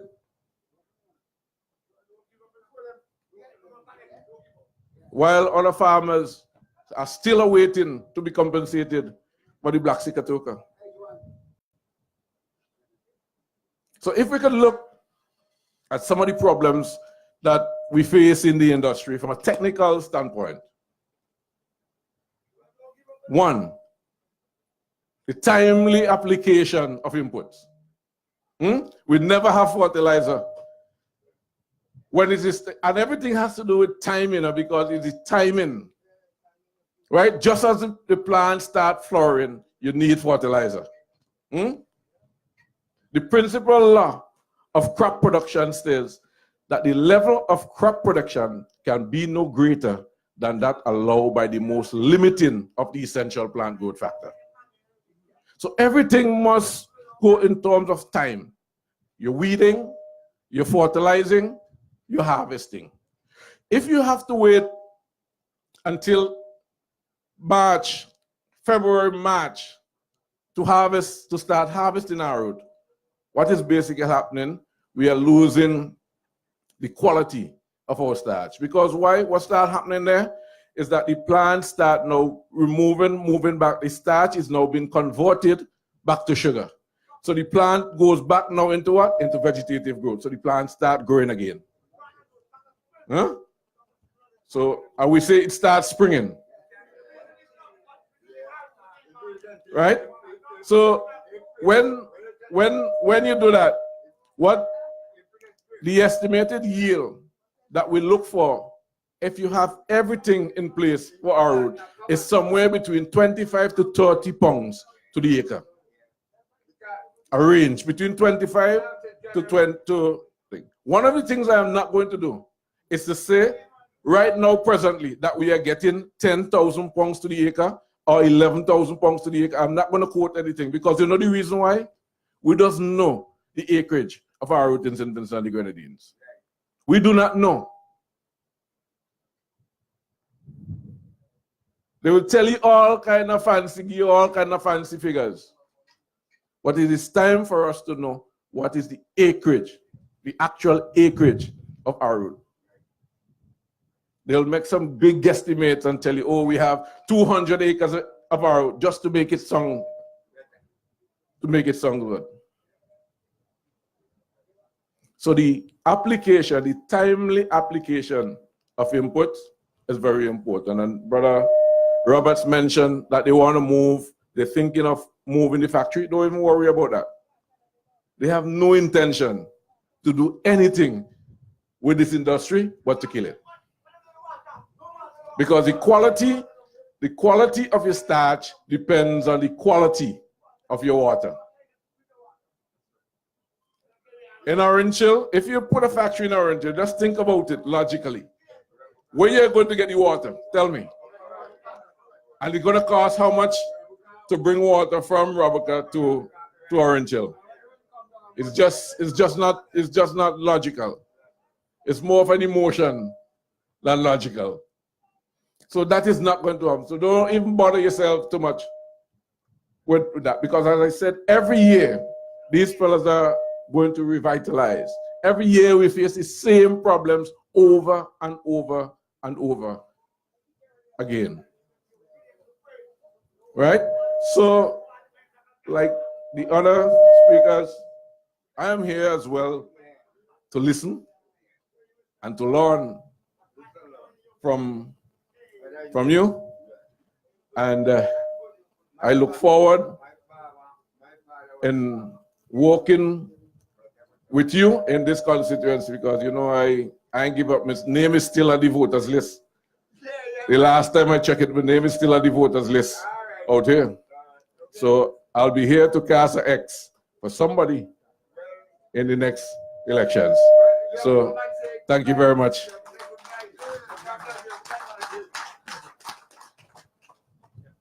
Thank you very much, Cheryl.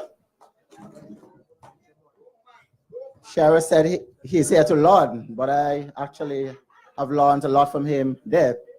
A while ago, Patel was telling me that I come like A.G. Lynch. But before I can smile on that and feel good to know at least I'm putting on A.G.'s shoes, I don't know if it will fit, he said, because you're taking up all the time, you're doing all the talking. So it means I have to speed it up, yeah?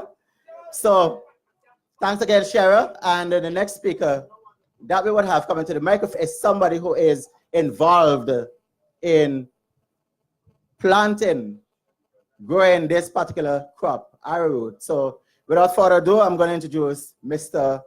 Allison Balcom to the microphone.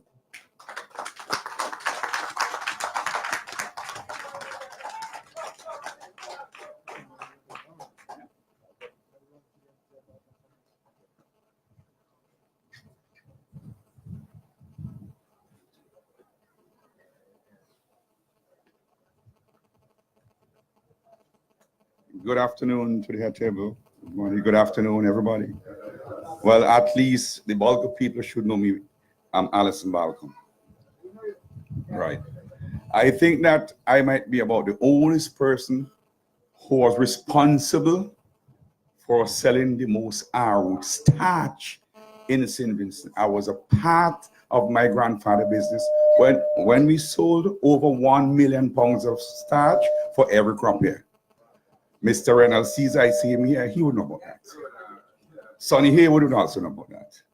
Now, before I go further, I must say, God's gift to man to survive was land. And nobody should turn their back on the land. You turn your back on the land, you turn your back on God's gift. You turn your back on God's gift. And I look at it to see today, what we are seeing. I grew up, leave primary school and start working at age 13.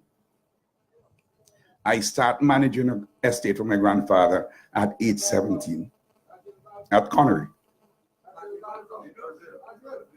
I managed my grandfather's business, which was about the biggest estate business in St. Vincent, at age 21. I managed, it was Grand Sable, it was Connery, it was Sanssouci, because Montgomery has already been given away to Lucky, and Langley Park was already been sold to the Arrowroot Association. When I look at what has been happening today in relation to what is taking place around us, those of us at my age level would see that we have been driving ourselves away from the land completely, because like we ain't getting no kind of returns from it. You cannot plant, you cannot keep animals there, people are thieving them down. Those of us would know that bus trucks used to be in this area every week going back full of animals. Those of us would have known that. It is not happening anymore. I grew up and used this to mind sheep to buy my books and my clothes. I never depend on my grandparents. I did that. And we look at the youths today. They do not go to school and show their hands because their hands, they are not dirty. We had to do it. We had to show that. Our hair had to comb, our shirt in our pants. You understand? That's it. I still meet my teachers who taught me and say good morning and good evening, sir. The manners of it is completely out. It is nowhere anymore. Right. Where I look at it to say that if we are going forward with the Arrowroot, we'd have to think twice and do a lot of things to get over where we are. We have to do a lot of things to get over where we are, because you look at it carefully. We are getting very weak on the human being element of it to work, because our children was not trained to work. Our children has not been trained to work. We were trained to work when we were youths. We were trained to work when we were youths. Now, if we look at a situation where we can produce arrowroot and get 25,000 pounds per acre, I'm not putting it at 30, 25, we would be doing excellently good to do that. Now, the powers that be, they are not interested in arrowroot. As far as we heard before, they're just doing things to get farmers frustrated, which I know it is a fact. That is a fact. That ain't no joke to him. Because if the farmer carry the struggle with everything, he has to find money to begin with everything. There is no such thing as a loan from the Arrowroot Association anymore. You have to battle it yourself alone. And when you have to find money to do everything, what do you expect would be the result? What would be the return of it? You are struggling to do things. You cannot feed that plant with the correct nutrients that it needs to produce. You can't do it. To go into agriculture, to do it properly, we have to get financial assistance from somewhere. That has to come from somewhere. And until people know that they can make something out of it before they will be going back into it. But I can tell all of you here this afternoon, you can make something out of Arrowroot if you can get up to £25,000 to the acre. You will be able to make something out of it. But we have a serious problem if we get up to that. We do not have the factory capacity to handle that. I manage factory. My factory, who dealt with us would have known, I use this to do £80,000 per day in my factory. The same designers up there, £80,000. That factory most likely is doing £40,000. That is doing half of what we use this to do. I have people who tell you that I'm speaking the truth. Because Caesar, you knew it was 7 truckloads of Arrowroot that went in the factory yard. Each truckload had a comprise of 120 baskets. Each of that basket weighed more than 120 pounds. Do the calculation and you would see. I knew because I managed the factory. I knew what happened. I knew. You understand? And if we can get to £25,000 per acre, we'll be doing well. Now, in order for us to get to £25,000 an acre, how do we go about it? We do not have the correct analysis of the soil to tell us what we are lacking and the correct thing to give the soil, to treat the soil, to produce. I do not even know if there is an extension officer anymore. Because the last time I saw one, I said, oh, he said, boy, me ain't getting traveling allowance. So if me ain't getting traveling allowance, me can't travel. It says that is as easy as that. You understand? So it's very simple. You can't fight down somebody if I'm not getting money to go and do things I am not going to do it. Simple. Yes. But if we could get up to £25,000, we will be able to be in business. We need to get the correct fertilizer. What I knew we used this to do years ago was to bring a fertilizer from Holland called Albatross with a bird on the bag. Albatross. And it was a straight 16 fertilizer. This was not physically mixed fertilizer. This was chemically blended fertilizer. And what we are getting here for fertilizer is when you keep throwing it, you see to the bottom, if you use a bucket, you'll see something look like sulfate of ammonia to the bottom. That means the plants is not getting equal distribution what they're supposed to get. No, well, basically, all that is the result why it is not producing. Yeah, and that is the result why it is not producing. But until we kind of get over these things, the industry can't come back. Because people will plant Arrowroot if they know they're going to make money out of it. But right now, the situation that is existing, it is difficult for them. You're not making nothing much, and you have to finance it from your own pocket constantly. And that is hard. That is extremely hard. I personally know about Arrowroot factory. I've been around. I remember when the one was rebuilt at Connery. Nobody imported anything from overseas to build Arrowroot factory here. Now, Sonny, you know that. Nobody imported anything. It was all pieces of factory that was laid all over the place. We went and took parts. The last factory that was built was the one that Sonny built for Lucky Malcolm. That was the last one. It is still down there. My uncle Bendick had rebuilt the Central Arrowroot factory. That was down there, the only factory that the Arrowroot Association had access to below the Robica River at Central. That factory was given to my best friend by Ralph Gonsalves. And he went inside and destroyed the factory. They could have more than taken out the things that were in the factory, put them somewhere that is safe. Now I'm hearing talk about they're going to build a factory in Orange Hill. I'm hearing that kind of talk. But you see, around this time, you're going to get all tomfoolery. All kind of tomfoolery is going to come up. You're going to hear things about like if it is dream, you're dreaming. You understand? But this is reality. This is real life. We have to face it. We are not dreaming here anymore now. Every month, every home is being faced to meet a bill every month. Every month. Now, who is working to contribute in meeting that demands of that bill every month? People do not eat food because they are afraid people would see that their electricity is cutting off. Bread is the fastest thing that is selling in this place. Bread. When bread is the biggest seller, it tells you that people cannot cook. And that is what is happening right now. For right now. You understand? I live it, I understand it, I knows it. A lot of us becomes beggars. If somebody come from overseas, people running them down like fish out of water to beg them for something. That is constantly happening here right now. Yeah, that is happening. And that is not a very good thing. That is not good for us. We listen to everything on radio and we think we understand some of the things, but we still do not understand a lot of the things that we're hearing because it is confusing for us. Every day you wake up, you hear somebody get shoot.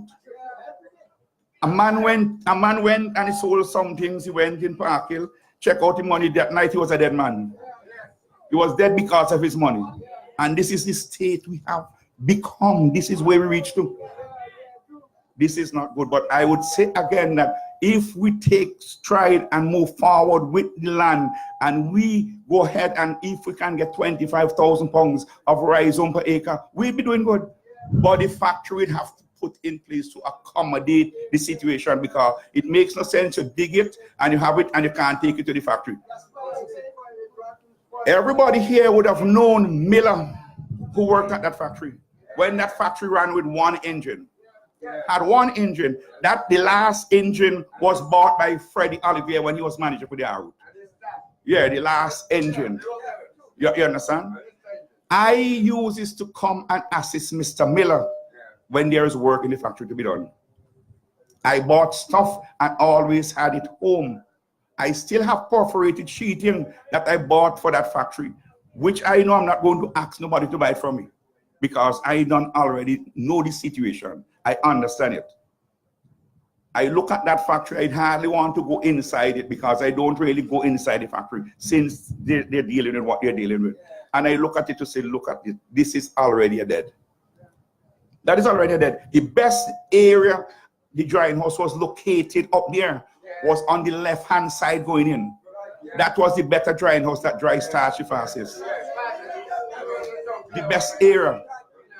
Now you look at it carefully. When you're driving a truck going up there, the exhaust is blowing up the dust from the ground and you have starch drying in the drying house. What quality starch you expect to get when the wind take that dust and blow it inside there? Anybody, those people you think that they're up there is correct? Well, if that is correct, boy, I wouldn't want to see nothing that is incorrect. That is the truth. Yeah. Yeah. So I always look at those things, but I don't say anything because if I speak, they're going to say different things. So I just shut my mouth and ask myself, what kind of quality of starch? When the truck blows up all that nastiness and the wind take it and blow it in the drying house, what do you expect to get out of it? What do you expect to get? You understand? So that's it. Ladies and gentlemen, thanks for listening. I could go on more and more, but let me just break it here.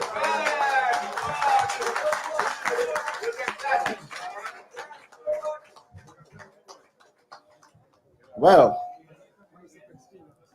I believe you will agree with me that we can have, from the gathering here today, a team to successfully run the Arrowroot industry of what we have here this evening. Thank you very much, Mr. Balcom. And the next speaker that we would have is another gentleman who is no stranger to the industry. Please help me welcome Mr. Joel Daniel.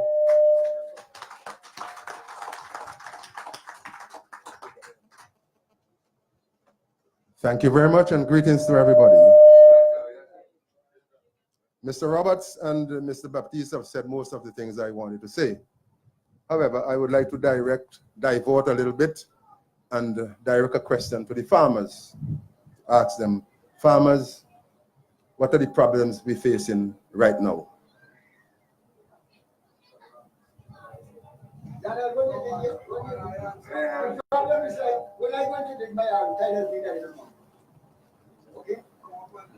To pay the workers. And even though the one asks them, they don't let it.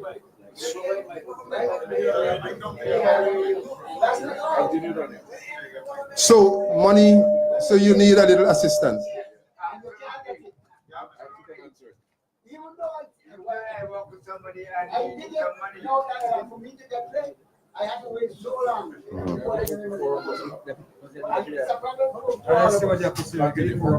Okay. Well, in my opinion, in my own humble opinion, I think we need to have what you call Arrowroot Farmers Association to handle all the affairs of the farmers, meaning like manure, weeding, you know, until you reap. So we have to come up with a solution. If all of us can get together and come up with a solution to conquer this problem that we have. Okay. Another problem that I have is the harvesting of, as Mr. Roberts mentioned, the harvesting of the produce. Remember, in November they used to harvest this product, and you get the proper starch. Now you're harvesting in March and April. Everything gone back. So if we are looking for, let's say, you're looking for $1 a pound now, right? I believe you should get $1.75 a pound. No, next year, never going to get $1. Where are you going to get next year? You're going to have a meeting. Uh-huh. They tell you, it's either you go higher or you go lower. But I know you're going lower. That's what It's going lower. Yes. Yes. In the only part that and your father is. Yes. In November. Well, they used to dig in November, of course, and then, you know, by March, your Arrowroot don't start going back long time, you know. Right. So, farmers, can we form a Arrowroot Farmers Association to manage the affairs of the Arrowroot industry? Who all the farmers say? All the farmers say, Mr. Huh? However, I believe in an Arrowroot Farmers Association. Yes, sir. Yes, sir. Okay. So, first of all, I want to thank the farmers, those farmers who are planting Arrowroot now. I want to thank them for holding the mantle, because without them, Arrowroot would have been dead already. Thank you, ladies and gentlemen.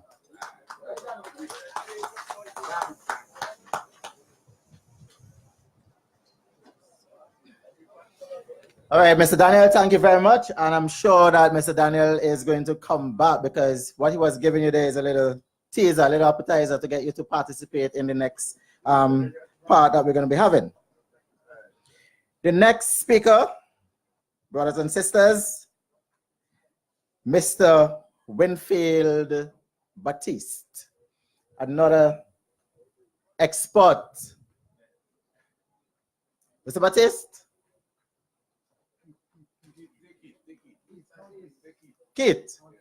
Oh, there, Keith. All right, the individual actually sang for us. So he's saying now he's going to speak. So, Winfield Keith, thank you.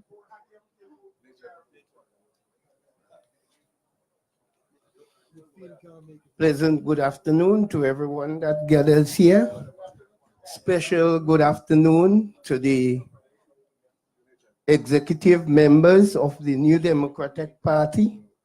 Now, what I have to say, I am going to be brief because previous speakers have said most of what I want to say. I just want to correct one thing that was said by my namesake. He said that the Arrowroot, a basket of Arrowroot was from 25 cents to $1. Well, I know it was from 50 cents to $1. So I just want to make that correction. And I guess that everyone here knows about the problems that we encounter in the Arrowroot industry. I agreed with the previous speakers. We have a problem in marketing, especially it was about 4 years ago when they discovered this salmonella disease in the arrowroot industry, in the arrowroot starch. I was one that predict that we would have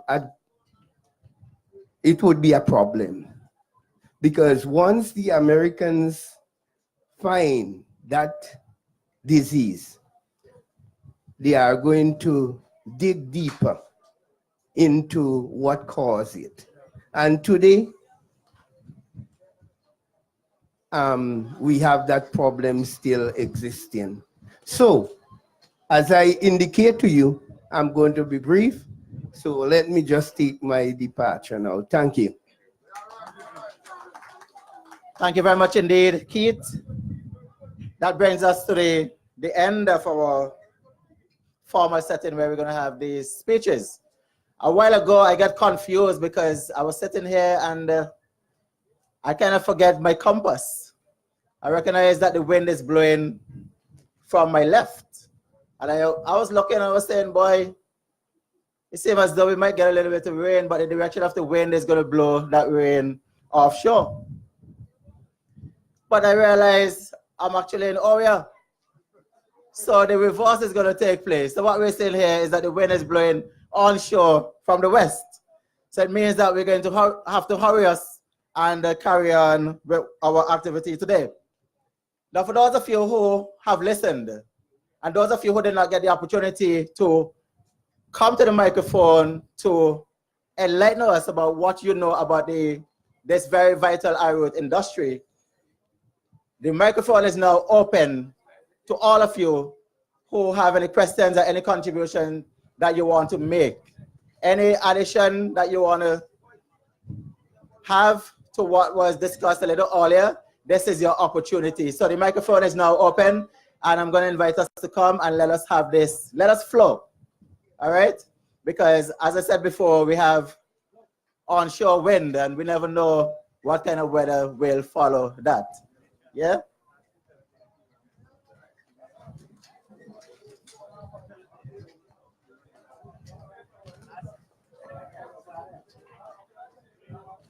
Mr. Daniel?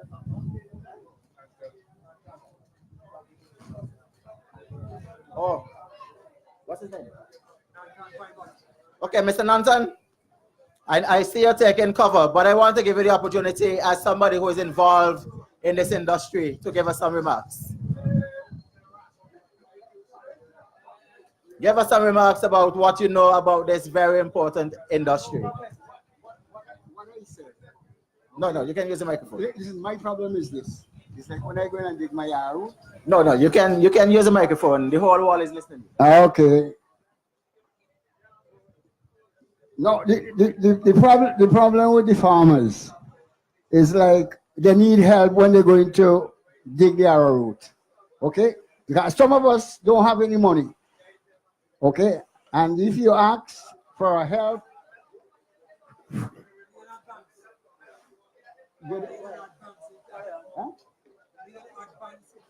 yes, you need an advance in cash, okay, to pay the diggers.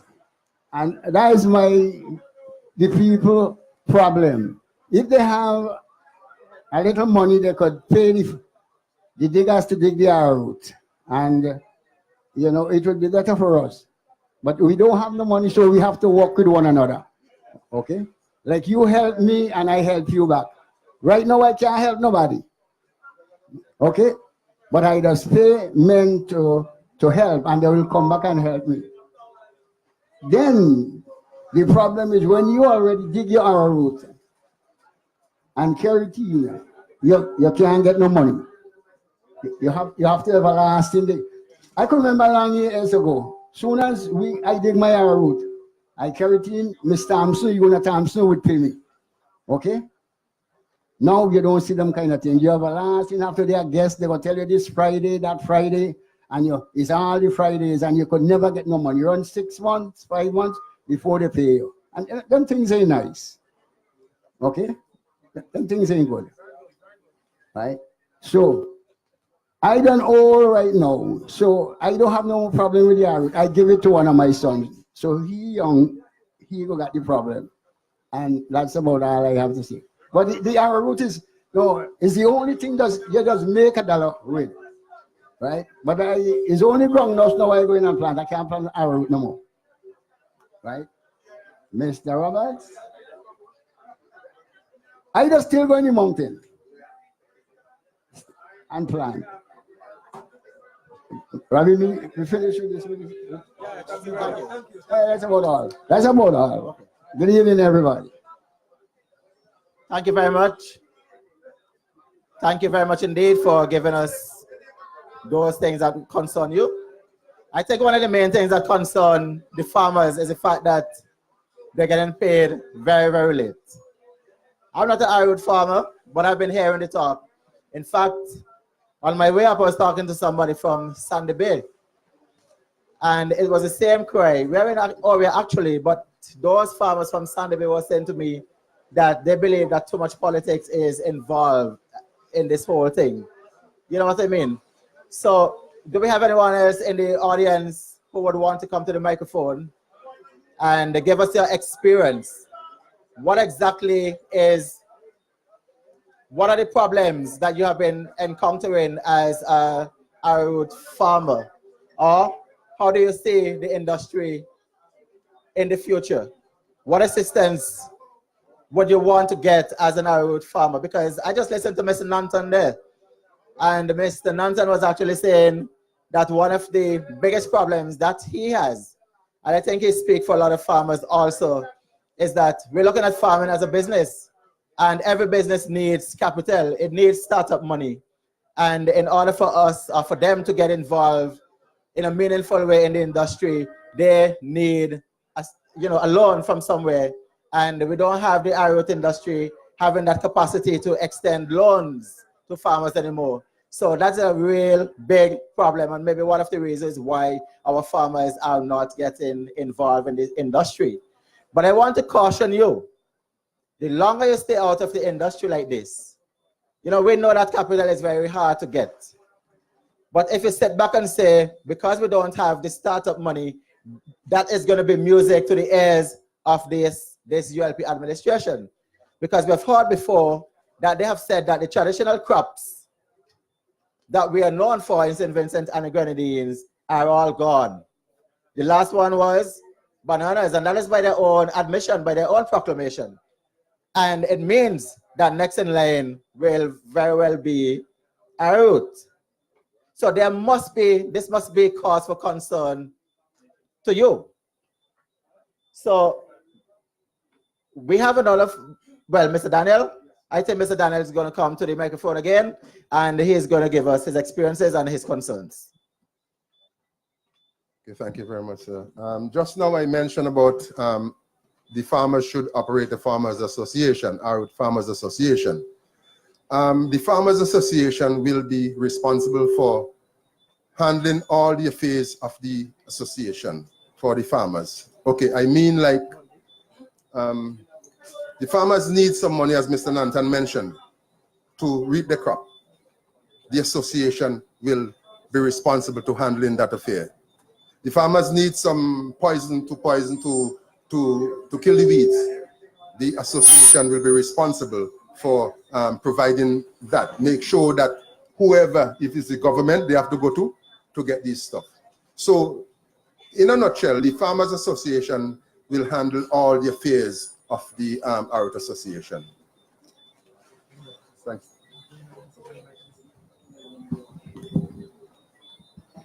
Let me ask this question. Isn't there a Farmer Arrowroot Cross Association? Is that functioning? I know in my time there used to be an Arrowroot Industrial Association. We used to meet hello. Oh, the name exists, but it doesn't function. Because I know there used to be an annual meeting every year prior to the beginning of the crop. As a matter of fact, we used to meet very regularly at the Oria Community Center. What I observe is that they have left the center to run down. So you don't have the association functioning, and you don't have the venue day where we used to have the meeting. So we really don't have trouble. But I agree with Brother Daniel that there's a need for the farmers to come together, discuss their problems, and find some solution to it. We have to come together as an association. If you're in Arrowroot, it is important that the farmers come together, meet every now and then to trash out their problems. Thank you, sir. We cannot just wait until Arrowroot is going to be reaped to say, well, you know, it must be prepared before. So, ladies and gentlemen, I would like all of us together. I'm not an Arrowroot farmer, but I know about Arrowroot. As Mr. Balcom mentioned in the days gone by, there used to be about 5 or 6 factories in St. Vincent. Now you have one. You have one now. And you cannot handle the situation. So, ladies and gentlemen, let us get together sometime. I think Mr. Roberts is here. Mr. Roberts is available, that we can talk to Mr. Roberts and we can form an association to assist the farmers. The farmers, of course, you know, the farmers are who put in the neck out there, you know, and we should help them so that they can make some money from this project. Thank you very much, ladies and gentlemen. Let me just say something here before I leave. No, sure. You remember, you might have heard me on a radio calling program sometime last year. And I was kind of put in the situation to say that we need some money because we have been selling our, but when you sell, you get paid. We've been delivering our route. Sure heard me on the radio, and a movement was made from there. He came up and collected farmers' name. And a movement was made from there. Eventually, when things happened, we did get our money because the authorities that we was challenged to pay within 2 weeks to avoid court.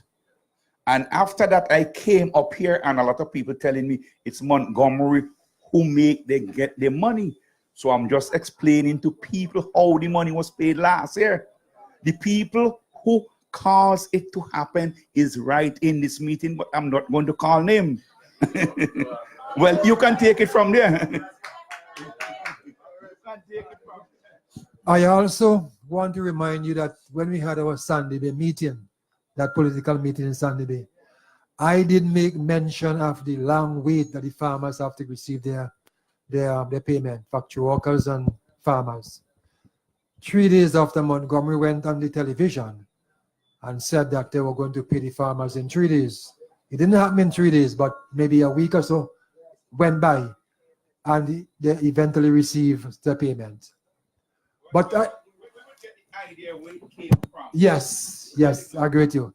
But again, it is important. If the farmers are united, they can bring a lot of pressure to bear on the authority when you have these problems. You're stronger united. We all know that. So don't take that call from Mr. Daniels lightly. You know, but Balcom said the association still exists in name. But as I say, I don't hear any announcement about annual general meeting for the Art Association. It's privately. Well, it shouldn't be privately. See that? Well, we can't go on like that. We can't go on like that. So keep that in mind, eh? And as soon as possible, we can get together to work out something to this problem. We have to meet together. We have to take the thing into our own hands and make sure we bring some pressure on the authority to respect the farmers more than that, man. Thank you. Yes. Mr. Balcom said that last year, with my intervention, this is what happened. I heard Mr. Balcom on a radio, on the New Times program, complaining about the late payment or non-payment of the Arrowroot workers. When my wife came home, Kay, who is the senator, she's right there in the audience, I said to her, I think we have a problem and I think we can probably help the people to get their payment. She said to me, okay, what you can do is to go out and collect the chalk note from these farmers, something to say that the association actually own these farmers. So I came out and I went around, I collected about 50 something chalk notes in one day. Right? Before I could leave North Windward, calls were already made, right, to the authorities that I am here collecting the notes because my wife is going to write to the association to sue the association on behalf of the farmers for them to receive their payments within 1 week. Within 1 week, the farmers was paid. And normally, I tell you something, before that, you never used to get all the money. They pay you a piece and then they have another piece for you. Last year, everything was paid. Everything was paid because of the intervention that we made, starting with Mr. Balcom, myself, and the senator. Thank you.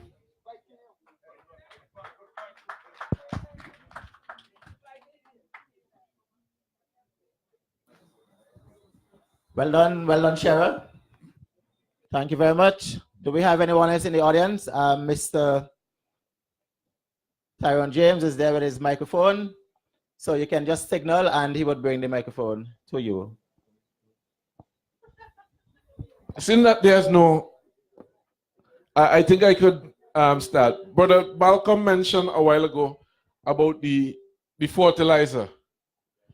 Right now in St. Vincent, we are using only one fertilizer, which is a 16824. It's a physical blend.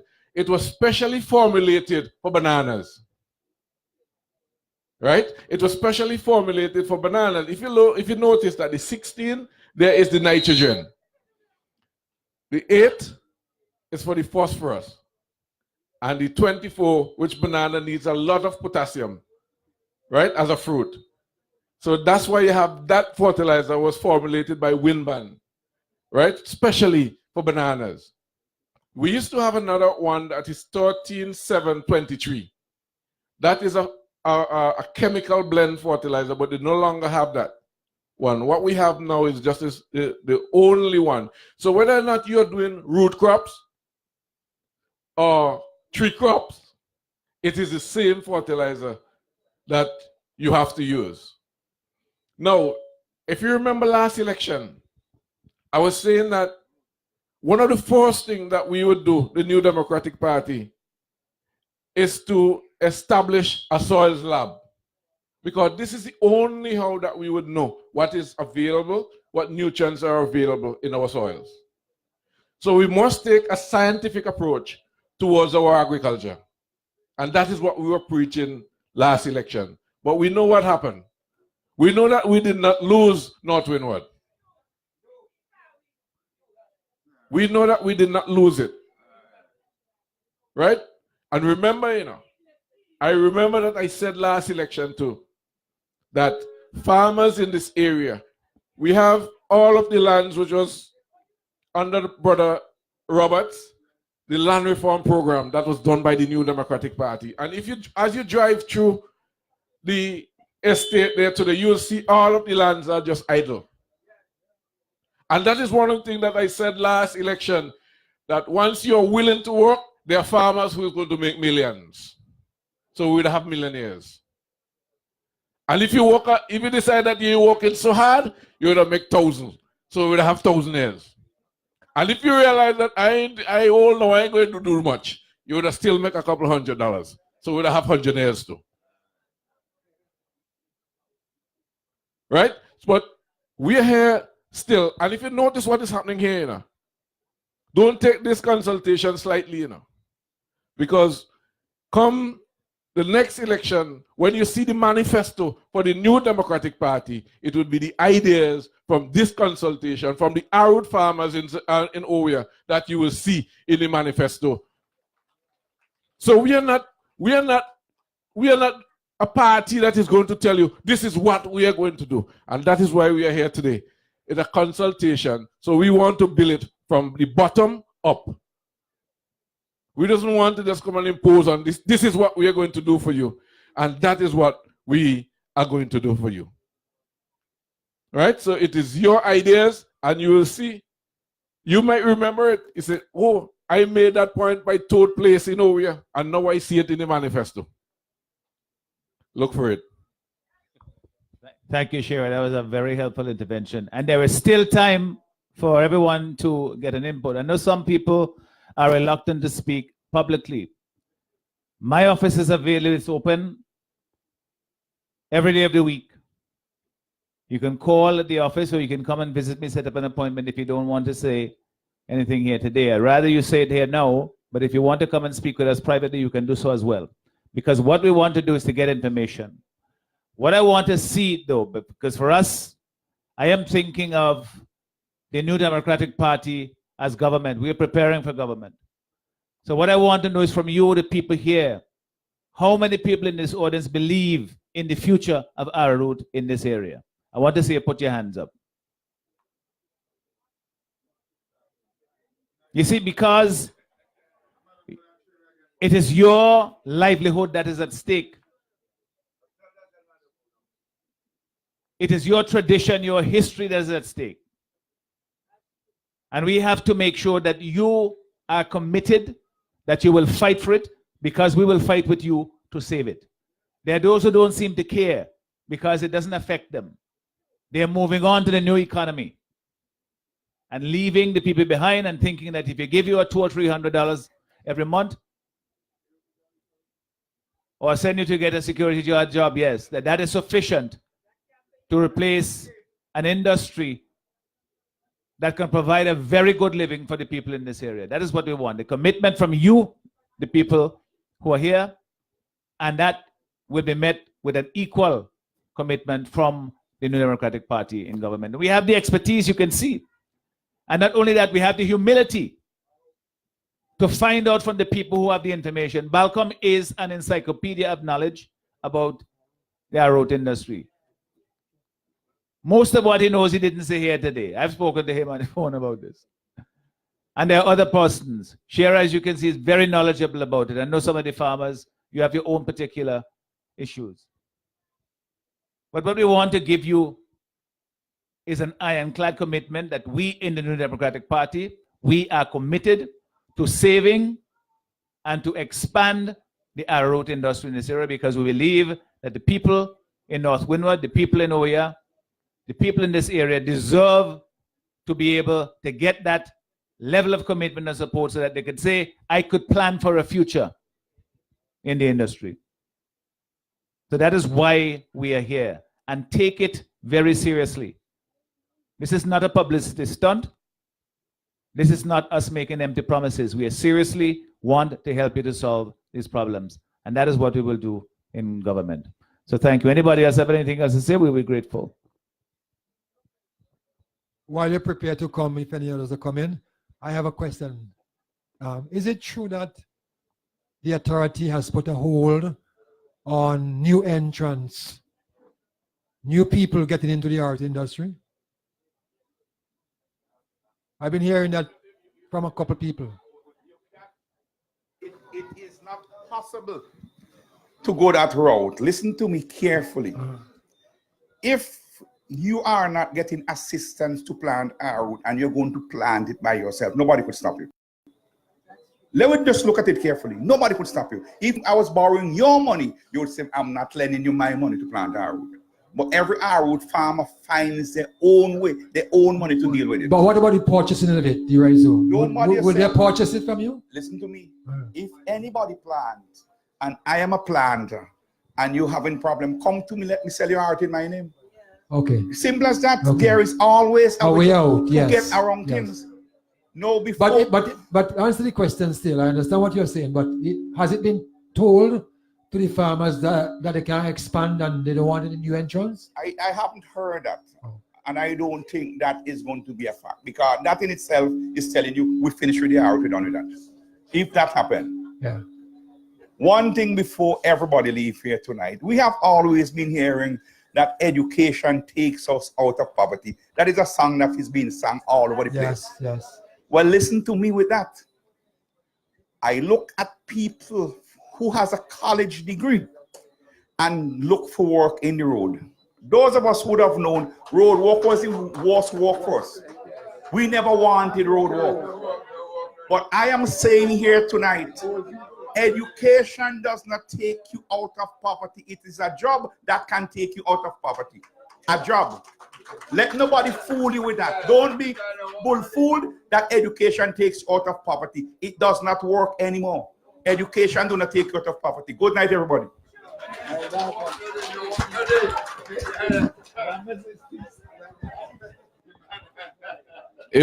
If there's no one coming forward, I would still like to make a suggestion here going forward. I would like to see, imagine, let me just build it up this way. Imagine that an industry that is over about 100 years old. And today, it's still struggling. We should have been able today to have at least 2 or 3 of our youngsters going off, given scholarship from this industry to study engineering, to come back to work in the industry, to take care of the factory. So it would have solved one problem in the breakdown that we have. Every year the factory breakdown and rhizomes are being spoiled. This industry cannot even sponsor a football team or club or some competition in this area, and it's been in this area for years upon years upon years. It couldn't even give a scholarship. I go as far to say university, but it wouldn't even give a preschool scholarship.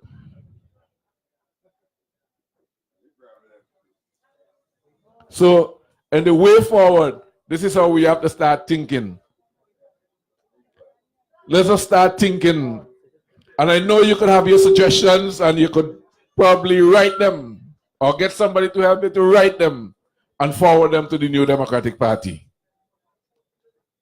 If you're afraid to come and take the microphone, have somebody help you to write it and forward it to the New Democratic Party. Yes, Sister Magdalene.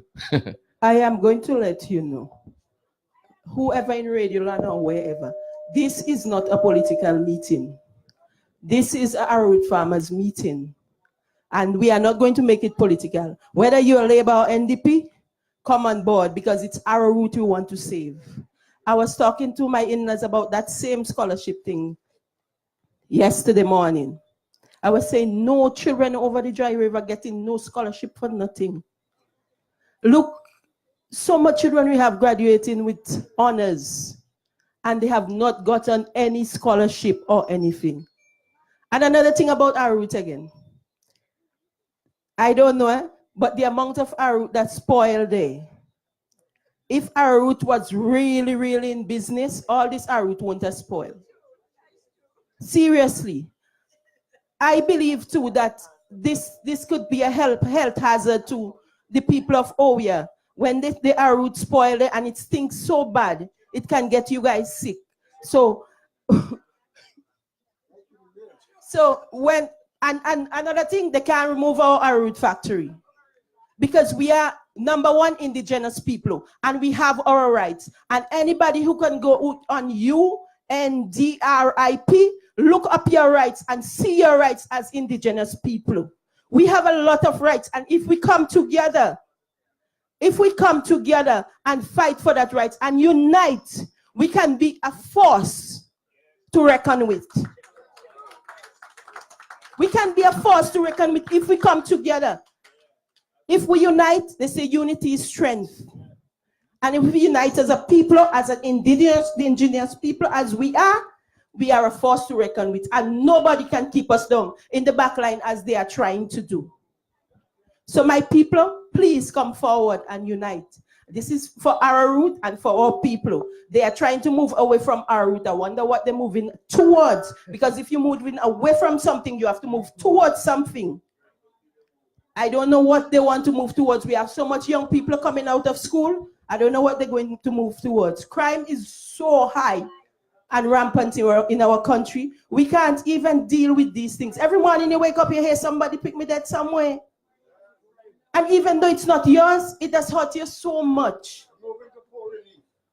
Because seriously, even though you get poor relief, $300 or $100 a month, that can't even pay one bill. No, you can't vote for poor relief because poor relief, that's a no-no. It's a no-no. You can't vote for poor relief. We have to vote for Arrowroot. We can't vote for poor relief. We have to vote for Arrowroot because Arrowroot can get us out of the state that we are in. Because I know long ago, my grandmother could have buy how much sheet of galvanized when she sell Arrowroot. Now, you have to wait pan the money done before you get it actually. In Arrowroot, when you have to wait so long, the money done before you get it. Because another thing again, these people need to be consistent in what they do and punctual in everything they do.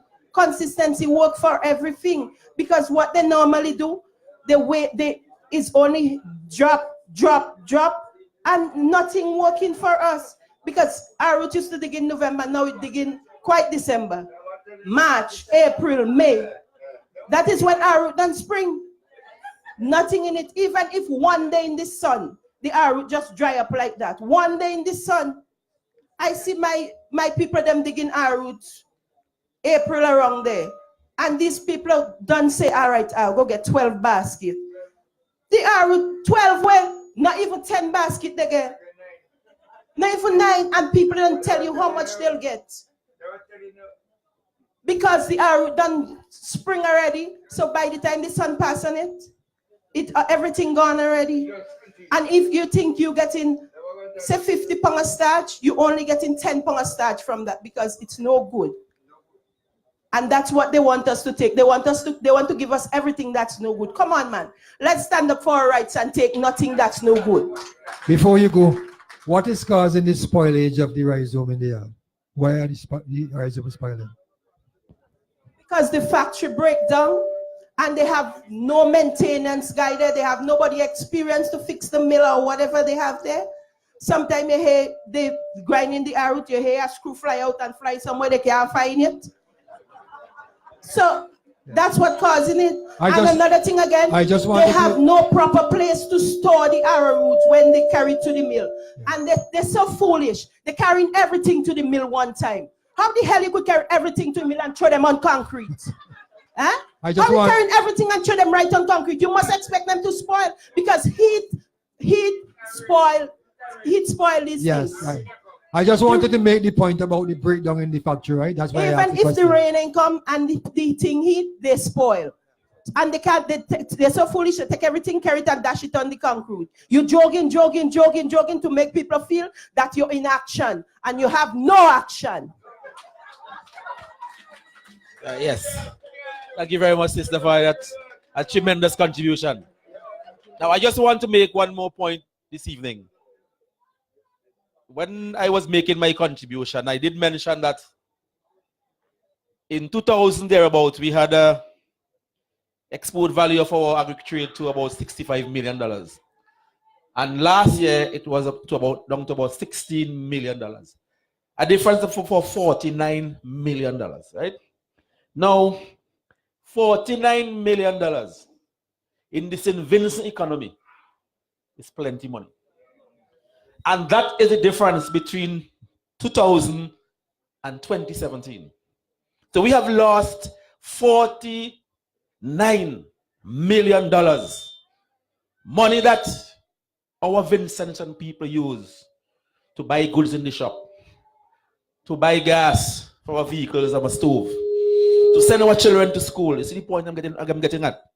To do everything we need, we use monies for that. Today we ask ourselves, as the sister was making the point a while ago, every Monday morning you ask, who dead, where? We have been enveloped by a vicious crime cycle, and the Minister of National Security remain a dum-dum. That is the Prime Minister. It is important, my friends, to show how agriculture can make a difference. Because we have lost, as I said, 49 million thereabout in agri-products alone. That's the monies that we could have made from that, from export. And we're not making it again. And then we have to ask ourselves, where are we going? How are we going to deal with the crime situation? How are we going to deal with a lot of our young women who are becoming prostitutes? That's the reality, you know. And don't get it. That's a reality. It is happening. It is happening. And it seems as if that some people want that. You notice that while the other countries around the St. Lucia, for example, recover tremendously from the banana, but St. Vincent lapsing. Right now, they're coming for Arrowroot. And if we allow them to do so, that will lapse too. And it is by design, it seems. It is by design, it seems, because, you know, farmers are independent people. When farmers making money, they depend on the politician. And the farmers today are not in the same position as they were, say, 20 years ago. We want to make dignified security guards and corner watchmen out of our farmers. Well, we have the land idle. We need to change that. If we don't do that, copper will literally smoke our pipe. That's my final contribution. Let me tell you something. These people are smart people, you know. The Minister of National Security is very secured. So therefore, who don't want to be secure, it's up to them. You can die every morning if you want. And another thing again, the last man Arrowroot to leave his field is our minister. So his own not spoiled on tal. Because he had the last man at dig and his own the last man to leave the field. So if you think his own going to spoil, you lie. If you think our minister going to go dead, you lie, because somebody there to die for him. Thanks. I think I should just make this Arrowroot, the Arrowroot crop, right? We are so lucky to have a crop that it hardly have only one disease known to affect the Arrowroot plant, and it's the Arrowroot-borne disease. One. The only one. So Arrowroot is pretty safe. One pest. Only one pest, and that is the Arrowroot leaf roller. But somebody whispered in the back and said that there's another pest, the ULP. But the Arrowroot leaf roller, we have problems with the Arrowroot leaf roller every year. You know why? Because every year, the late fertilization of the plant is causing an increase in the leaf rollers. I remember when I was the extension person working alongside the Arrowroot industry. We used to I have a team that I used to work with to be spraying the Arrowroot leaf rollers. When last you see a spray team spraying Arrowroot? So you see, this is another problem that you have which affects the yield of your plant. Because once the leaf area of the plant is destroyed, right? Once the leaf area of the plant is destroyed, we know what happens. The plant can no longer manufacture food, which we call photosynthesis. Right? So the plant no longer can do that. So you have to wait until go back into a different phase again and start pushing leaves again before. So there's a setback on the plant, so it reduces the yield of your plant. So that's why we cannot get anything up to our 25,000 to 30,000 pounds per acre. But all these things are things that need to be corrected. And it will be corrected by the New Democratic Party.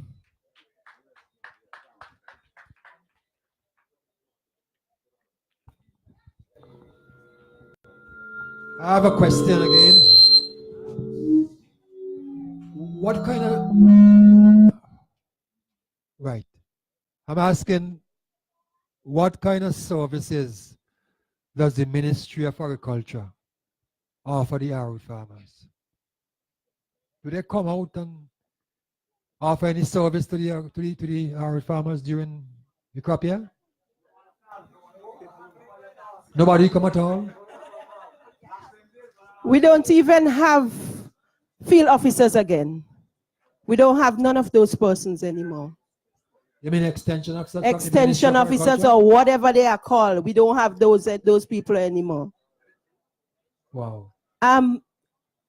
If they come and say they're giving farmers ID the other day. I believe the farmers ID is for you know, you have to get 2 pieces of ID now for I believe that's what they gave the farmer's ID for. So you can have your ID card and the farmer's ID, so you can collect Western Union money with two pieces of ID. Or poor relief or whatever. They say you have to have 2 pieces of ID to collect these things. So therefore, they gave you a farmer's ID to collect those things because they know nothing ain't going on out here for farmers. So therefore, they have no farmers. So no that's what, no service at all from the Ministry of from the Ministry of Agriculture. And another thing again, if you people want to plant arrowroot and you don't have plants for arrowroot, all I wash down a big river down there. Come, like how we just catch chichi, we go and help all you catch them. Once you have the land, you can plant your arrowroot because you're getting your arrowroot down there free. Down by in a big river down there, just come, bring your bag and you'll catch all the arrowroot you want to plant back. Because all coming down there. Here, you see next thing again with our minister is so smart. Our minister tend to dig his arrowroot last. He's leave the field last, so he won't lose any weight or anything where he's supposed to lose. And his own won't spoil at all. So every man look for themselves. And my people, you see, he looking for himself. So all you have to look for yourself too. Don't think that all you have a minister to look for you. Every man have to look for themselves now. So don't think it's dog now, you know. So don't think that he going to look for you. So look out for yourself and all your children. Because poor relief can't pay for all your children. So do as much family. If all they can't plant arrowroot, plant yam, dashin, tanya, any of the others, they will sell. If they not sell, they go eat. Because you have to eat what you produce too. So therefore, if all they can't plant arrowroot, just plant all these things. But try plant a little piece of arrowroot still. Right? Okay. All right, thank you very much indeed. And I want to thank you very much for participating. But before we wrap up, we get our vice president, our other vice president, and I might add a senior vice president, the major. And the major is going to wrap up for us. Welcome, Major. Thank you very much, Chairman Nature. Good night, my president, Dr. Friday. I have a number of my colleagues here. Kay is in the audience. Senator Kay. Let me call her as her husband calls her, Senator Kay. Pato, my vice presidential colleague. Who am I missing? Well, Monty, I home by you. I see a few of the chairpersons present in nature, my own chairperson, Eigels in the audience. The General Secretary is here. So we are well represented here because this is in fact a very serious exercise. I have a very easy task in that the contributions this evening have been so rich, and your advice and your teaching from where you sit on the floor have assisted us greatly in refining and being able to present programs that can be translated for your improvement. And as the president has said, that is President Friday, we take this as a very serious exercise. It's a consultative exercise. It's from the bottom up. And most definitely what we have learned here would find itself into our proposals for the improvement of the lives of you people here in North Windward, expressly Oya, Sandy Bay, and other areas. You may want to ask what a person from Central Kingstown, or as you see something, a tongue man, can come and talk to you about here in the countryside. The truth be told, I've had my own experiences, and it's amazing, you know. My mom is 96 years old. She's still alive. My mom worked at the Arrowroot pool. So even though she was in the city, a city girl from Vermont, nature, that's how we were brought up. But I've been able to study agriculture and Arrowroot as a professional. And I must dare say that I also had the benefit when Freddie Oliver was the manager to be the person who was responsible for designing the new packages for Arrowroot, which included the translation of the various recipes. So when you look around under this big tent, as Arnhem likes to call it, all of the expertise, all of the experience is present. And so the fact that we are not doing better than we are currently doing has to be placed squarely on the shoulders of the regime of the day. And that's the travesty. It's a travesty also because you here in North Windward, in Oyo, and adjacent communities are living in a vulnerable community. Vulnerable from the Soufriere, majestic as it is, but we know when that rumble and tumble what happens. And ever so often, you are flooded out and you have to pick up the pieces and start again. Now that is bad enough that you have to resist Mother Nature. You shouldn't have to do it twice by man-made misadventure named government. And I will develop on this point that I'm making on behalf of the party at some other time because the evening is getting on. But something is happening in St. Vincent that I didn't know I would be in politics long enough to see. But the truth is here. Anything, absolutely anything that is good for this country is a problem with the regime. And it becomes an uphill struggle. Now, having listened to the presentations here by experience of Balcom, and we have Sonny Yearwood in the crowd, Monty had the years of ministerial experience, Shero, a person who practiced agriculture here, and all the other contributions. The solutions are at our disposal. Why are we struggling? What are we going to research again? We simply have to have the willingness and the finance to go forward. And what it says to us is that this government is bereft of ideas or willfully negligent in the way it is misrepresenting the interests of the people. But as in climate resilience, we speak about the ability to come back.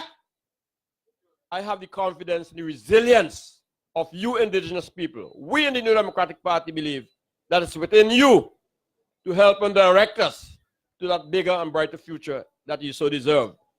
I know for a fact that our president, our shadow minister of agriculture, and the wonderful team that we have will deliver that to you. I leave with this. I leave with this. The New Democratic Party is an experience-based party. You heard it this evening. An experience-based party. We're not theorizing what has to be done or can be done. We are saying we have done, and we are applying for the job to do more. Thank you. Good night. God bless you, and get home safely. Thank you very much, Major. We have the resources in the party. We're experienced. We have the know-how. And we're asking the people of Oria and North Windward, and by extension, St. Vincent and the Grenadines, to give us that opportunity to serve you. Because our modus operandi is to improve the way of life of every single Vincentian. So I want to thank you for coming out. Thank you for foregoing all the other activities that you would have had to come to this very important Arrowroot forum. We have learned a lot from you, and the information that we have gathered, we're going to ensure that we put them into effect.